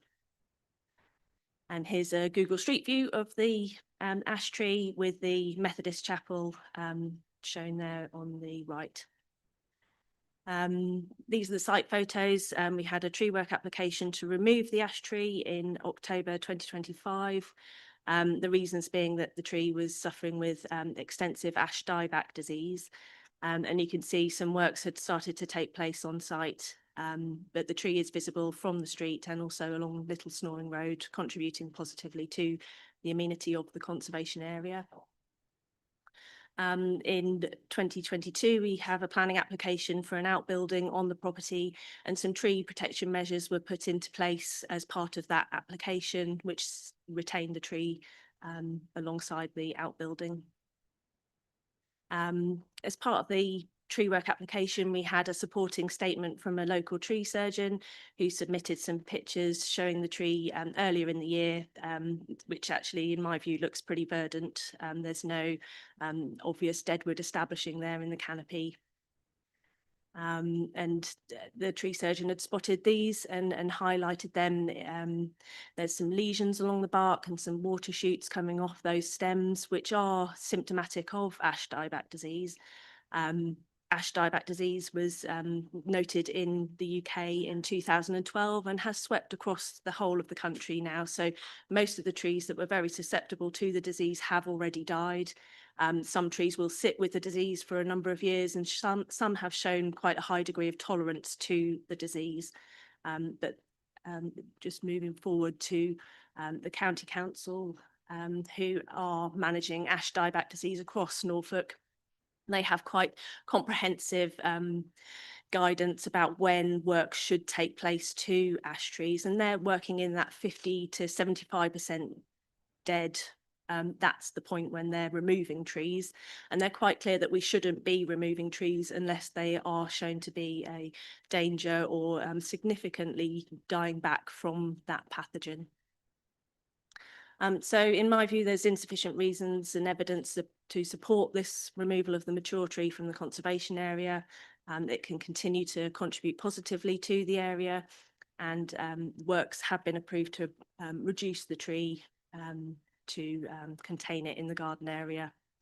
And the recommendation is to confirm the order. Thank you. Thank you. I have no parish speaker, no objecting speaker, no supporting speaker. Local member, Councillor Fitzpatrick, has made no comment. So, debate, Councillor Fisher-Tillett. Yeah, thank you for that. Thank you, Imogen. That's really helpful. Small question. Have they taken the ivy off it? I haven't seen it very recently, but I don't think so. That would be useful if you would suggest that they might. Of course. Yeah. And if I could make that a condition. I don't know if we can condition a confirmation of an order, but I'll certainly recommend that they do. Yeah, fine. yeah. Other than that, I'm more than happy to propose that the order be confirmed. Anybody else? Councillor Toy, each one Toy. Yeah, endorse everything Councillor Fitzgerald said regarding the ivy, because I've seen the damage that can do to trees. We're all aware of that, I'm sure, and pleased that we've not jumped too quickly on the ash dieback, and that we do protect the ash tree. So I'm happy to second this. Thank you. No further comment. We'll just straight to the vote, please. Councillor Beattie? For. Councillor Brown? For. Councillor Fisher? For. Councillor Fitch-Tillett. 4. Councillor Hankins. Councillor Heinrich. 4. Councillor MacDonald. 4. Councillor Patterson. 4. Councillor John Toy. 4. Councillor Kim Toy. 4. And Councillor Vickers. 4. That is unanimous, 11 votes for. Thank you. Order is confirmed. At this point, I will hand over to Councillor MacDonald for the remaining 2 items.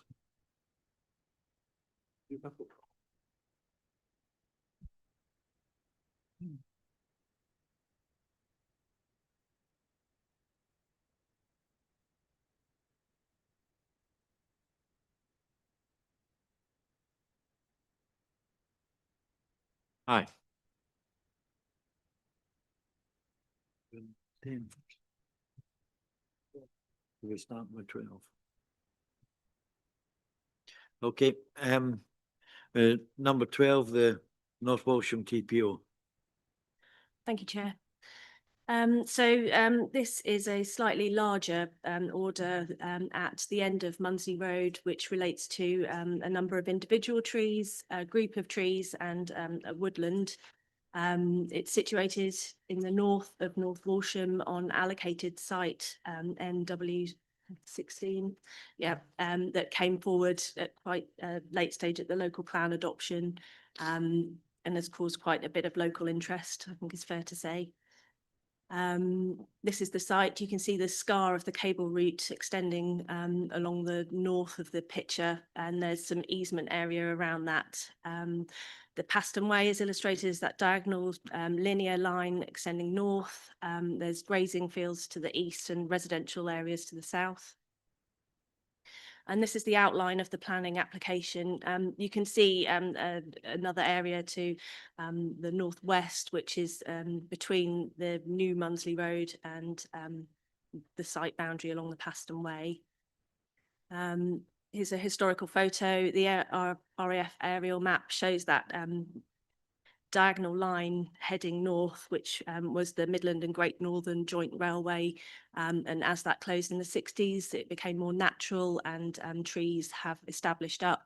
The aerial map in the 80s shows that Swayfield Rise area of development then built out with Acorn Road not yet built out to the west of that. And the trees are a mixture of native broadleaf boundary feature trees, some earlier, newer planting along the highways areas, and some residential ornamental garden trees. Here we have the quite large oak trees at Swayfield Rise, which would have been historic boundary features, and some newer planting at Acorn Road, which is now establishing the field boundary oaks in the grazing land and mature oaks and ash along the Little London Road there illustrated. And here's a picture of the TPO. I think the most contentious bit has been this gap in that we have left in the woodland area near the top of the site. We had received some comments that this unfairly, goes for the developer that we've left this area out. But I think it's important for us to show the cost of bringing this site forward, because if we look at the next slide, that's where the access route comes off the Munsley Road, and there's a large roundabout being proposed there to safely access, which will avoid hopefully a lot of that traffic coming up Munsley Road, which is more residential feel. So this is the impact of that roundabout and where it will cross Paston Way, which will be a large bridge, I think, and then quite a bit of removal there alongside the Munsley Road. And here I've tried to sort of illustrate what that will look like on site. We've done some sort of fairly crude measurements, but that will be that section of the Paston Way will have a bridge going across it. And of course, that will mean those trees that are highlighted in red would end up being removed. There's a mixture of mature oaks, a handful of sycamore and some scrubby thorn as well associated with that works. And the next shot shows the Munsley Road aspect, so quite a large oak here and some additional younger oaks and a couple of sycamore in that group too. And then the next shot in that woodlandy area that was planted as part of highways works, as I understand, some individuals will have to be removed from that group too. I think this is really a minimum of removal that would be expected. Often when highways works come forward, there is a little more space that they need to work with, but this is what's shown at the moment on that arboricultural impact assessment. So we've had quite a bit of support from residents on Swayfield Rise, and the order will protect those trees, but will allow, in our view, that development to come forward. We think that they positively benefit the amenity and biodiversity value of the area, and it reflects that site allocation. So we are recommending that the order is confirmed.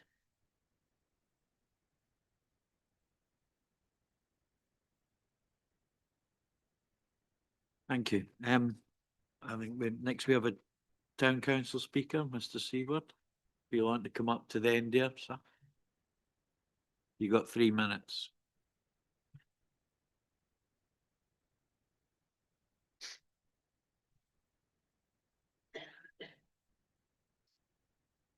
Thank you.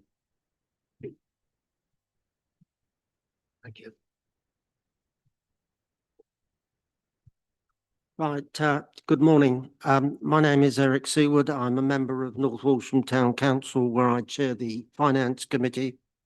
And I've been asked by the council to speak on behalf of this pre-preservation order this morning, given my long familiarity with the planning issues around this site. Can I say at the outset that the Town Council wishes to support the officer recommendation in their report that the TPO should be confirmed. The allocation of this site for around 330 dwellings presents a range of challenges. This will become more apparent as and when a planning application comes before the committee for the development of the site. However, one of the challenges is the need to preserve a valued and diverse environment. The officer's report sets out the environmental significance of this greenfield site, and in particular, details the diverse nature and valued landscape features of the existing trees. Indeed, it is the Town Council's understanding that council officers, in preparing the recently adopted local plan, consistently identified concerns about the adverse impact of any development of this site on mature trees and the hedgerows. The Town Council therefore believes that the protection of the existing trees is important, and any changes should await a planning application for the development of the site, when proper consideration can be given to what trees should be retained and any loss mitigated. The Town Council supports the confirmation of the tree preservation order. Thank you. Thank you. So we've got no objecting speaker, no supporting speaker. We've got the two members. We got Councillor Leith and Councillor Heinrich. And who's coming to speak? Thank you, Chair. Councillor Leith. Thank you. My name's Councillor Leith and I'm Councillor in North Walsham. Just like to say that I support the TPO on the basis that all mature trees in good condition should be maintained and protected, especially in view of the climate crisis.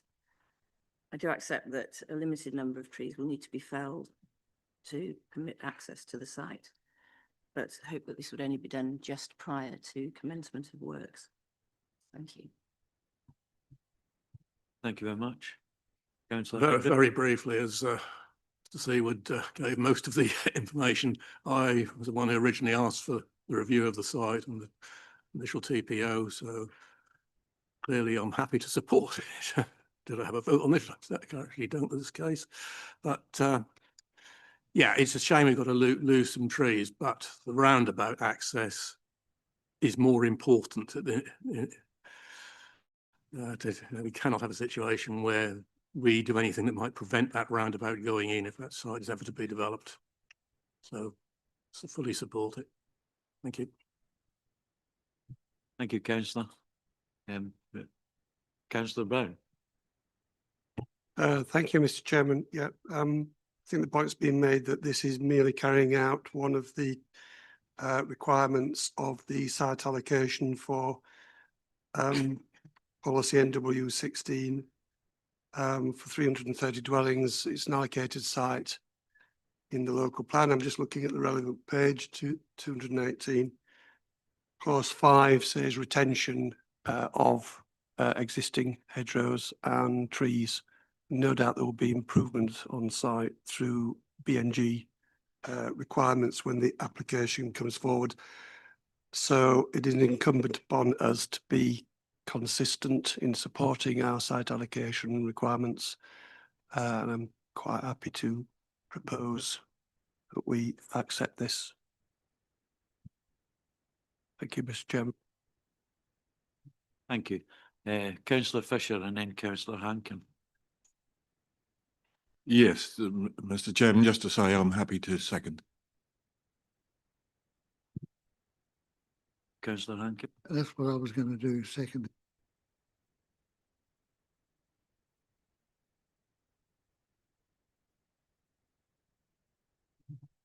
Anybody else?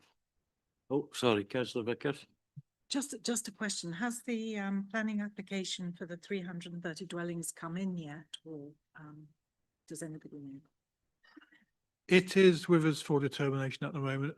As to which committee it will come to, that's still to be decided. There's still some things to discuss. So coming to a committee near you soon, I think, is probably the answer. Anybody else? Sorry. Yeah, no, just Councillor to Floyd. thank officers for taking a balanced approach to this, recognising the need for delivery against maintaining these important trees. But yeah, so thank you. Thank you. Vote now. Thank you, Chairman. Councillor Beattie, For. Councillor Brown, For. Councillor Fisher, For. Councillor Fitch-Tillett, For. Councillor Hankins, For. Councillor Heinrich, Councillor MacDonald, For. Councillor Patterson, For. Councillor Johntoy, For. Councillor Kimtoy, For. and Councillor Vickers. For. That is 10 votes for, 1 abstention, the vote's carried. Thank you. Votes carried. Next we got item number 10. North Walsham East PF 252503.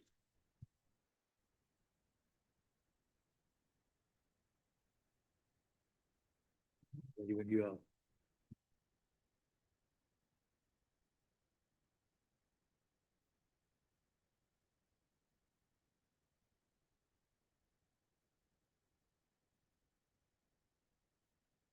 Good morning, members. Thank you very much, Mr. Chairman. Yes, this is item 10 and is an application to the land rear of 1 Nelson Road. In truth, it's a few more properties than just that, but it is a proposal which seeks part retrospective consent. The picture has moved a little bit, which we will discuss, but it's replacement of 8 garages in total on the site. Or storage sheds, and their replacement is for 5 shipping containers. So just looking at the location plan here, we have a largely residential context, and it's a parcel of land which sits to the rear of the gardens of those properties. I think it's numbers 1 to 9 of Nelson Road to the south, with further residential properties as well to the north and west. So sort of a well enclosed site. Just further evidencing that there, you can see how the site sits in.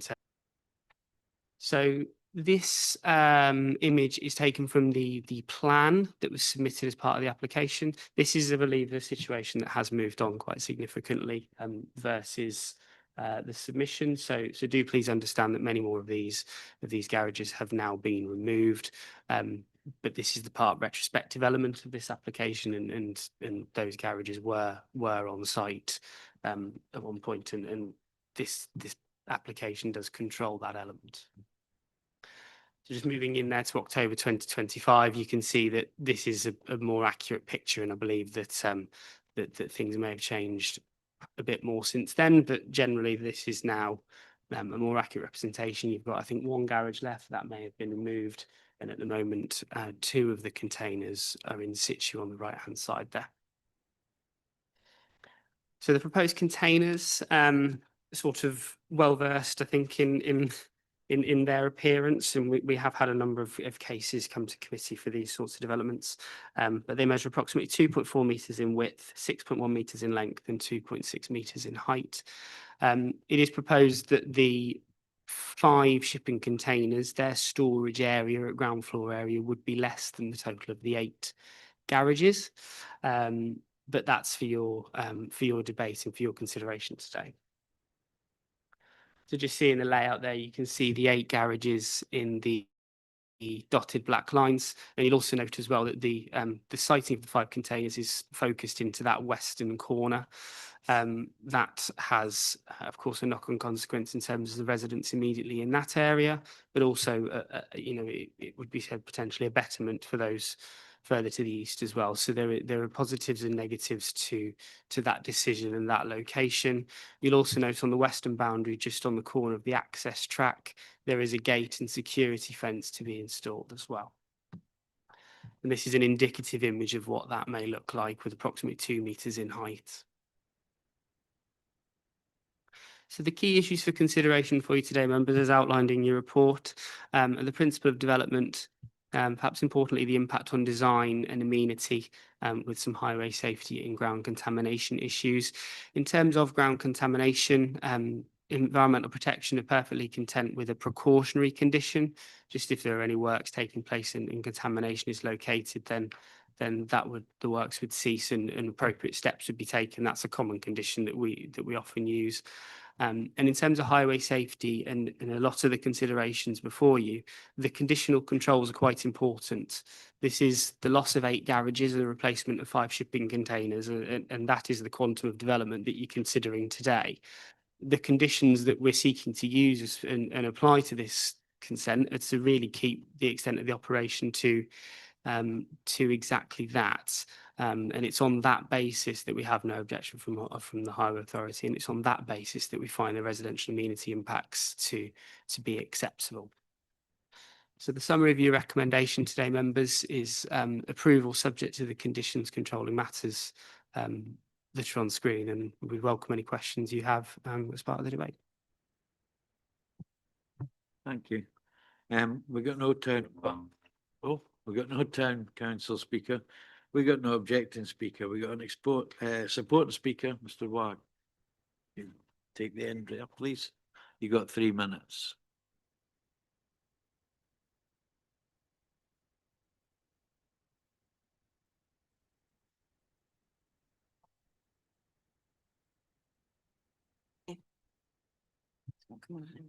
Good morning. Thank you. My name's Leon Wag. I'm here on support and on behalf of Gavin, the person that made the application, because unfortunately he can't be here today. But I'd just like to reiterate what has been said, that the containers are arguably a direct replacement for what was 8 garages to be used under the same premises before, so they will be used for home storage only. It won't be used for commercial use, so there won't be traffic in and out each day for each thing. It'll just be used for that. That is all I have to say. So thank you. Sorry. Thank you very much. We've got local members, Councillor Leith and Councillor Heinrich again. Councillor Leith. Thank you. I've got quite a lot to say, so I'm just going to read this to keep it concise and refer to some photos if Ron, can you put them? Thank you. So as a local ward member, I'm here to speak up for residents of North Walsham East. And having seen these containers in the setting, I agree that they are incongruous and intrusive. Most of the photos we're going to show were taken by residents and a couple by me. I believe the proposed development is counter to policy ENV4, which says that development should respect context, be of high quality, be of locally distinctive design, and not harm residential amenity and policy ENV6, which has regard to issues such as privacy and outlook, noise and vibration, fumes and dust.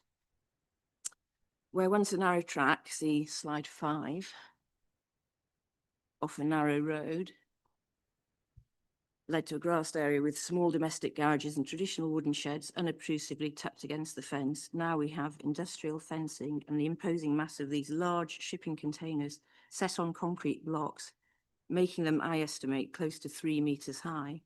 So you can see in slides 2 and 7. There are also 2 cameras on site, one on a pole standing at about 3.5 meters above a corner of the first container, which you can see on slide 8, and another one on a pole within the site. This has a number of implications. For example, is there power to a lighting setup within the containers as well as to the cameras? Can residents be seen in their back gardens over the fence, which is a lot lower than the height of the camera attached to the container? Residents report the presence of asbestos, which is, it's believed the applicant may have buried beneath where the containers now stand, where there used to be a pit. The site seems to be being used as a dumping ground for rubbish, as well as storage of a number of vehicles. See slides 1 and 7. There also appears to be commercial activity going on at the site. See resident slide number 3, contrary to what is stated in the application form. So I'd like to check with Mr. Payne whether this company, Hard as Mails, or any other business is using one or both of the containers. Hard as Mails is a painting and decorating company, which according to its advertising takes on large commercial jobs and building sites as well as domestic jobs, and offers a paint spraying service, which begs the question, is this one of the activities carried out in the container if they are indeed using one of the containers? Certainly they're likely to be storing paints and volatile liquids there. Another issue is the reported increase in traffic congestion, see slides 5 and 6, with vans and lorries apparently visiting the site, which is accessed from the quite narrow Nelson Road, raising concerns around pedestrians and particularly children's safety. This application could set a dangerous precedent at a time when we're trying to improve the amenity of North Walsham for our residents. The place for industrial shipping containers is on one of our industrial estates, not in a quiet residential area, and might more be permitted in the future if this is given the go-ahead. Furthermore, according to residents, the applicant, who's not local, has behaved with little thought for them, cutting back hedging, severing a cable, see slide 4, and it's slung up in a tree, and apparently accessing the site at antisocial hours, banging the metal doors and disturbing residents' peace. Were this application to be approved, perhaps with conditions, I could envisage further enforcement action being required. So on behalf of the residents I represent, I would like to see this application rejected today. Alternatively, perhaps smaller scale structures of a more traditional appearance could be permitted. But failing that, I would hope that the decision could be deferred to allow for a site visit so that you as members of the Development Committee can see the site in context, because you really do need to see it to appreciate what it looks like. If, however, you are minded to approve the application today, despite residents' objections, I would ask that it be reiterated the site's only to be used for domestic storage purposes and not for commercial activities, that access be restricted to between 8 AM and 6 PM, and the site be secured outside these hours. That limitations be set on what can be stored, e.g. no flammable liquids, no LPG canisters, no lithium batteries or any other fire hazard, no external lights above 1 metre in height, and provision of a 2.5 metre solid fence between the site and adjacent housing. In conclusion, it seems to me desperately unfair that all these residents should have their lives blighted in this way, so I feel the decision you make today needs very careful thought. Thank you. Thank you, Councillor. Councillor Hendrick.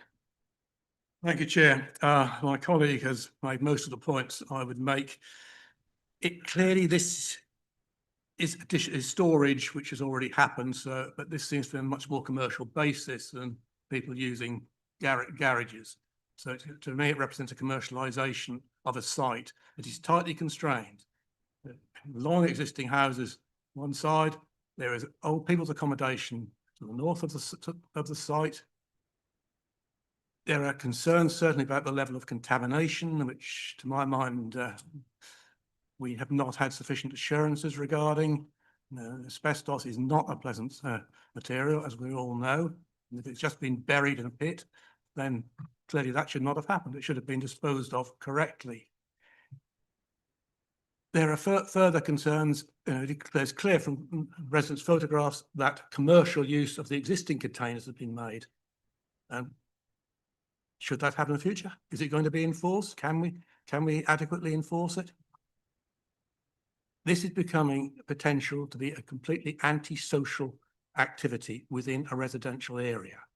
And I would fully support Councillor Lee's suggestion that this application be deferred so members can actually see the site and appreciate its location and potential damage to residential amenity in the area, let alone other issues of commercialisation. There's room for a lot more than 5 containers on that site.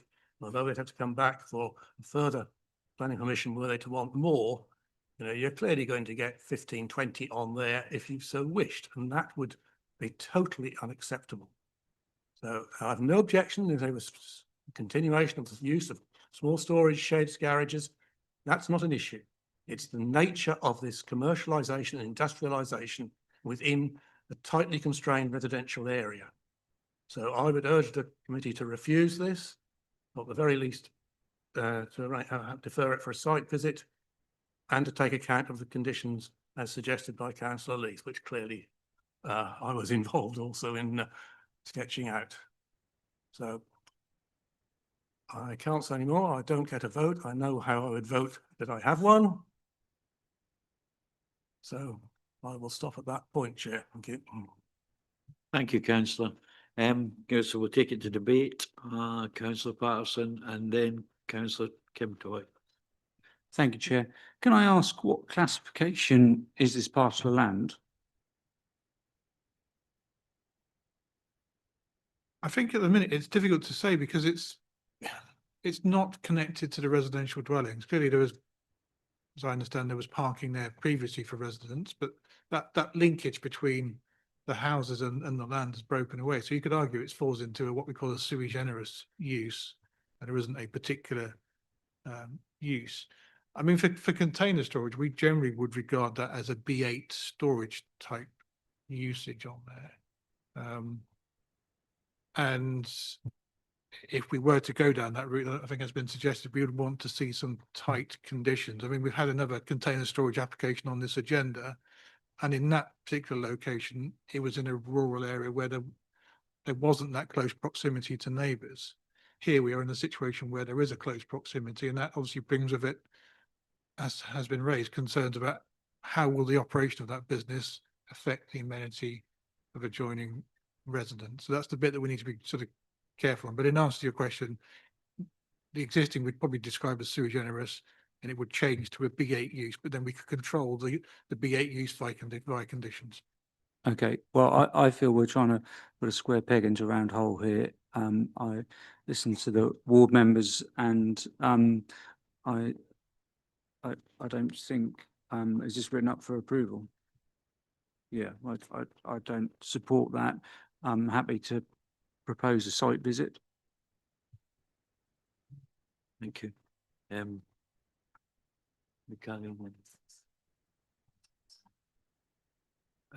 Councillor Brown, are you seconding? Yes, on that particular point, Chair, I'm quite happy to second the site visit.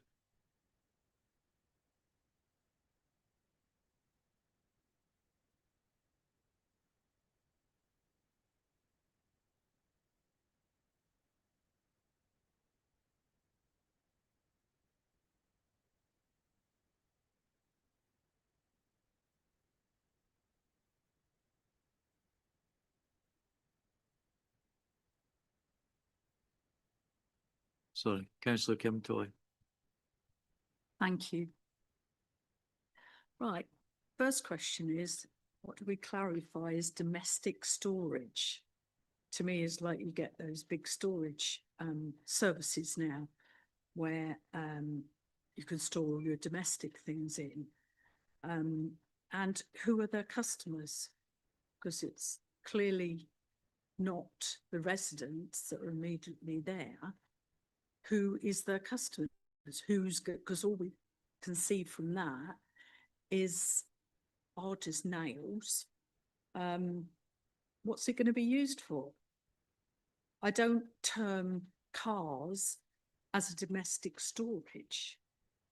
And I think the mention of as possibly asbestos, then I think we have to at least defer or refuse and have checks on that, because so far they've done, this is retrospective, they've done everything, started this job, but there's been no inspection on what they've been doing. So I'm afraid alarm bells are ringing for me, and I will not support this. Thank you. We do councillor Fisher and then go to okay, sorry. Yeah, thank you. Just to come back on the point about use, and I can understand where a lot of members' thoughts are going on that. It is a little bit difficult, I think, in some ways, and as Jeff has outlined, it might be that we are moving to more of a B8 use here, but we still today are considering the replacement of 8 for 5. That is the quantum that's before you. I appreciate that there are wider considerations, and I do certainly understand. You know, you do have considerations such as the asbestos and ground contamination and those matters. But yeah, at its core, although it may be that move to a B8 use, we don't know what their business model would exactly be. We can control it in terms of things like opening hours conditions. It's a little bit difficult in that way, but what we would have certain control over is quantum. And that we can exercise control over. So completely appreciate what members are saying though in terms of some of the other material matters, and they're perfectly fine. Yeah, I mean, clearly what's happening at the minute probably doesn't reflect what the permission would allow. So if there's been images of a business using these containers, that's clearly not what the applicant is saying they want to do on the basis of a planning permission. It does give somewhat of a headache for our colleagues in enforcement, because there will be questions asked about, are they in compliance with the condition? And I no doubt expect if we were to grant permission, there will be regular visits by our enforcement colleagues responding to questions from neighbours. But we can be quite clear in terms of what's permitted. So we do have experience now as a council of dealing with these container storage schemes. We had one before us between Ludham and Catfield about a year or so ago, and that did have a neighbour nearby. So we can control it, but I can appreciate the concern about, will this set in train something that could lead to neighbour disturbance from the comings and goings of people to that site. Clearly a commercial, if it's been rented out by commercial businesses, the impact will be far greater, because you'll have people coming and going more regularly. And I think that's why the Highway Authority in their response have said, look, we don't mind, we could support it from a highway perspective if it was used for domestic storage. And by that we mean people storing their household effects. There's a lot of people these days who have a lot of stuff and more stuff than they can fit in their house, and it's these sort of, there's a market there for people to store their effects, and that's the kind of thing that we would be expecting if we were to grant permission with those conditions. We're not expecting it to be a commercial business storing their materials and coming on a daily basis. That would be people's household effects, and we could control that by way of condition. There are some challenges if you're wanting to control specifically what is in that household effects. So if you're wanting to limit batteries and things like that, it's quite hard, because toys these days have batteries in them, and someone might inadvertently store a toy in a storage unit that has a battery in it. So you have to be careful about how enforceable those conditions are. But if we're talking about household effects, that's a little bit easier to manage than a commercial storage. Okay. So can I continue? Lauren, can I continue with people before going to deferment? Cool. Then councillor Fisher, then please. Thank you, Lauren. Thank you, Mr. Chairman. It's difficult to knock back somebody who's so generous to allow himself to build storage containers for people to come and use for new commercial use whatsoever. I've got lots of stuff that I need to store. That sounds really good. And I was thinking of using the one in Cromer, but obviously don't need to. So I think maybe deferring this and having a look on site is the right thing to do. Thank you, councillor. Councillor John Toy, please. Thank you, Mr. Chairman. Yeah, I think we have to ask ourselves, is it betterment? Just because it was some old buildings and we've got a few less now. What's it doing to the local amenity? What's its use going to be? Because it talks about commercial, being domestic use, but actually it's still a commercial operation if you're letting it out to domestic people. And personally, I don't find that acceptable, and I would have to go against the officer's recommendation without even doing a site visit. I just don't think it's acceptable in that location. Thank you, councillor. Councillor Leith. I just wanted to respond about, how would you control the contents? Exactly, toys can have batteries in them. Aren't we just opening up a huge can of worms here if we allow this to go ahead? We know that the applicant is already causing a nuisance to local residents, that a lot of them are reporting that. And on the point of there are only 5 replacement units, well, they're just of a huge mass, much taller than what was there. So just completely out of keeping with the setting compared with 8 small domestic sheds or garages that were there before. Thank you. Thank you. Councillor Hankin, please. Thank you, Chair. Given the sensitivities around this in terms of access, storage, location, etc., I'm in favour of members being given the opportunity to view this, have a site visit and to view it. Because I think it's difficult to get your head round looking at a map of the situation. So I would support a recommendation for deferral in favour of a site visit. Thank you. Thank you, councillor. Councillor Vickers. Thank you, Chairman. I think the officer has written a really creditable report. Well done to him. But I think that it's going to be very hard to police domestic storage. I mean, how can we enforce that? And I fear that this is going to be a runaway train. So I have a lot of sympathy with the ward councillors who have spoken. I also like Councillor Patterson. I'm very curious to know the history of this site, because it's garages that you would assume belong to the houses. When was the land sold, transferred? What has happened? Yeah. So I think, yes, I wouldn't be minded to support this, but I think a site visit might be in order. Yeah. So, Councillor Brown. Yeah, I think we should remember that any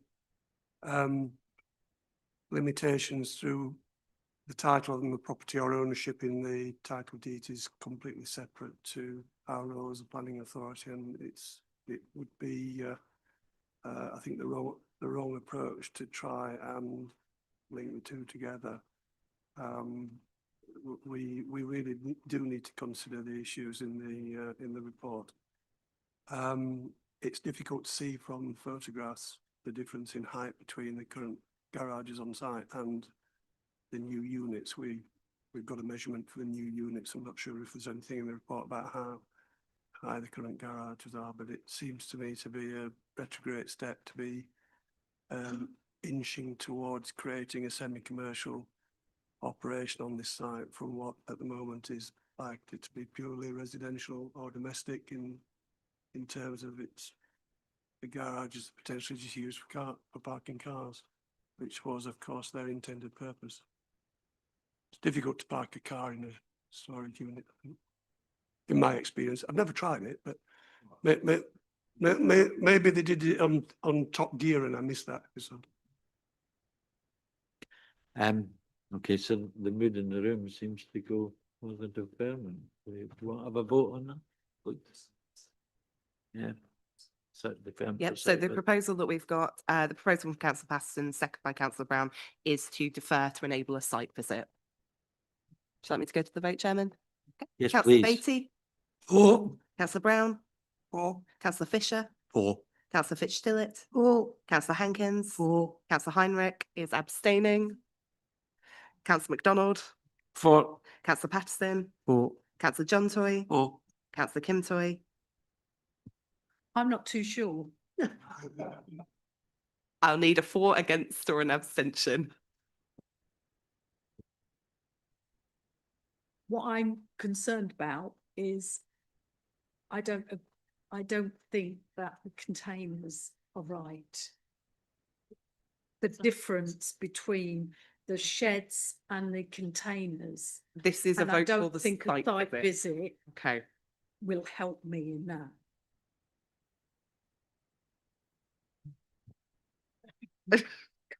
For, against or abstention. Okay, but everybody else, I'm going to go for. Okay, for a site visit. Yeah. And councillor Vickers. For. Of the voting members, that's 10, well, Sorry. it's unanimous, it's 10 votes for, 1 against, but the abstention is from councillor Heinrich. So that's what we've. We'll arrange a site visit using one of the reserve dates and come back to the committee, next available committee after the site visit. So might be three weeks' time we do the site visit. Thank you, everyone. I think at this stage I'm free to. What have we still got to do? It's not right.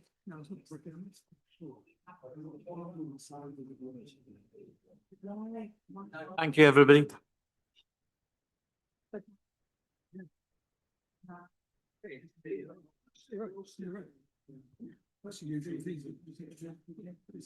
Alarm bells are.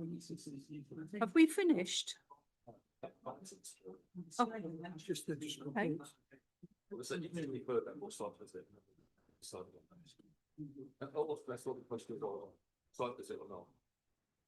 Yeah, I don't think it's necessary or dramatic.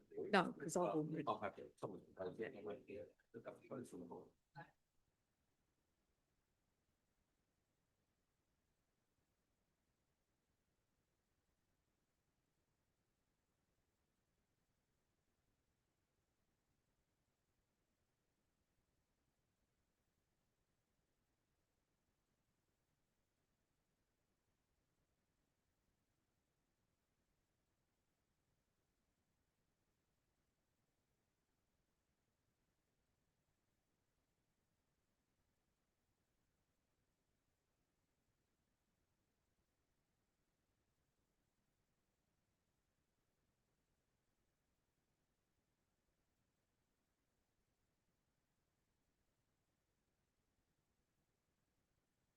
Apologies, there's just some discussion of whether we need a private session afterwards. It appears not now. You would like one. Okay, we will, at the end of this meeting, we will clear the room and go into private session. Short period. Agenda item 14 then, development management update. Okay, so page 65 of your agenda, we've got the performance. This is for the period up to December last year.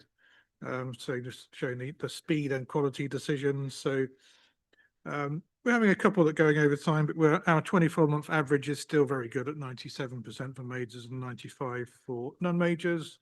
And in terms of the appeal decisions and overturns, we are still at a very good performance on those for both majors and non-majors. Happy to take any questions on that. Unless there's a comments on the section 106 obligations. Any questions? Comment, as usual, Chair, stellar performance. It's just a shame that our funding from central government isn't proportionate with our success on appeals. We'd be much better placed if it was, but it doesn't work like that, unfortunately. But we look forward to being rewarded in some other way for our outstanding performance. Thank you. Anything else? Okay, to item 15 then, appeals. Okay, so yeah, page 69 of your agenda. I mean, the inspectorate have been issuing some decisions, which is nice to see. We are down to about 12 decisions outstanding, so it's almost platinum from the inspectorate in their performance. So you see on page 72, we've had 4 decisions, all of which have been dismissed. And one of those which might be quite of interest to the committee is the item at Sutton, which was dismissed back end of last year. We had an application in, change of use of the Sutton Hall for sort of commercial, I want to say party house, but it's not really a party house, but sort of use for sort of holiday accommodation. And we'd raised concerns about the enforceability of environmental health conditions on a noise management issue, and the inspector agreed. They didn't feel they could have confidence that the noise management report was sufficient and would work. So quite an interesting decision, that one. So yeah, so pretty good going with appeals. Again, happy to take any questions. We've still got quite a few long-winded cases. I'm sure you've probably seen this. Some that are either getting their 2nd birthday or into their 3rd year. So we do keep regularly asking the inspectorate, but we are scared to keep pushing them in case that turns them against us. But yeah, and I'll leave it at that. Any questions? That's debated. Microphone, please. Just pleased to see that the whole application for the old police station, the appeal came back fairly quickly. I think we're all happy with that one. Thank you. Any further comments? Okay.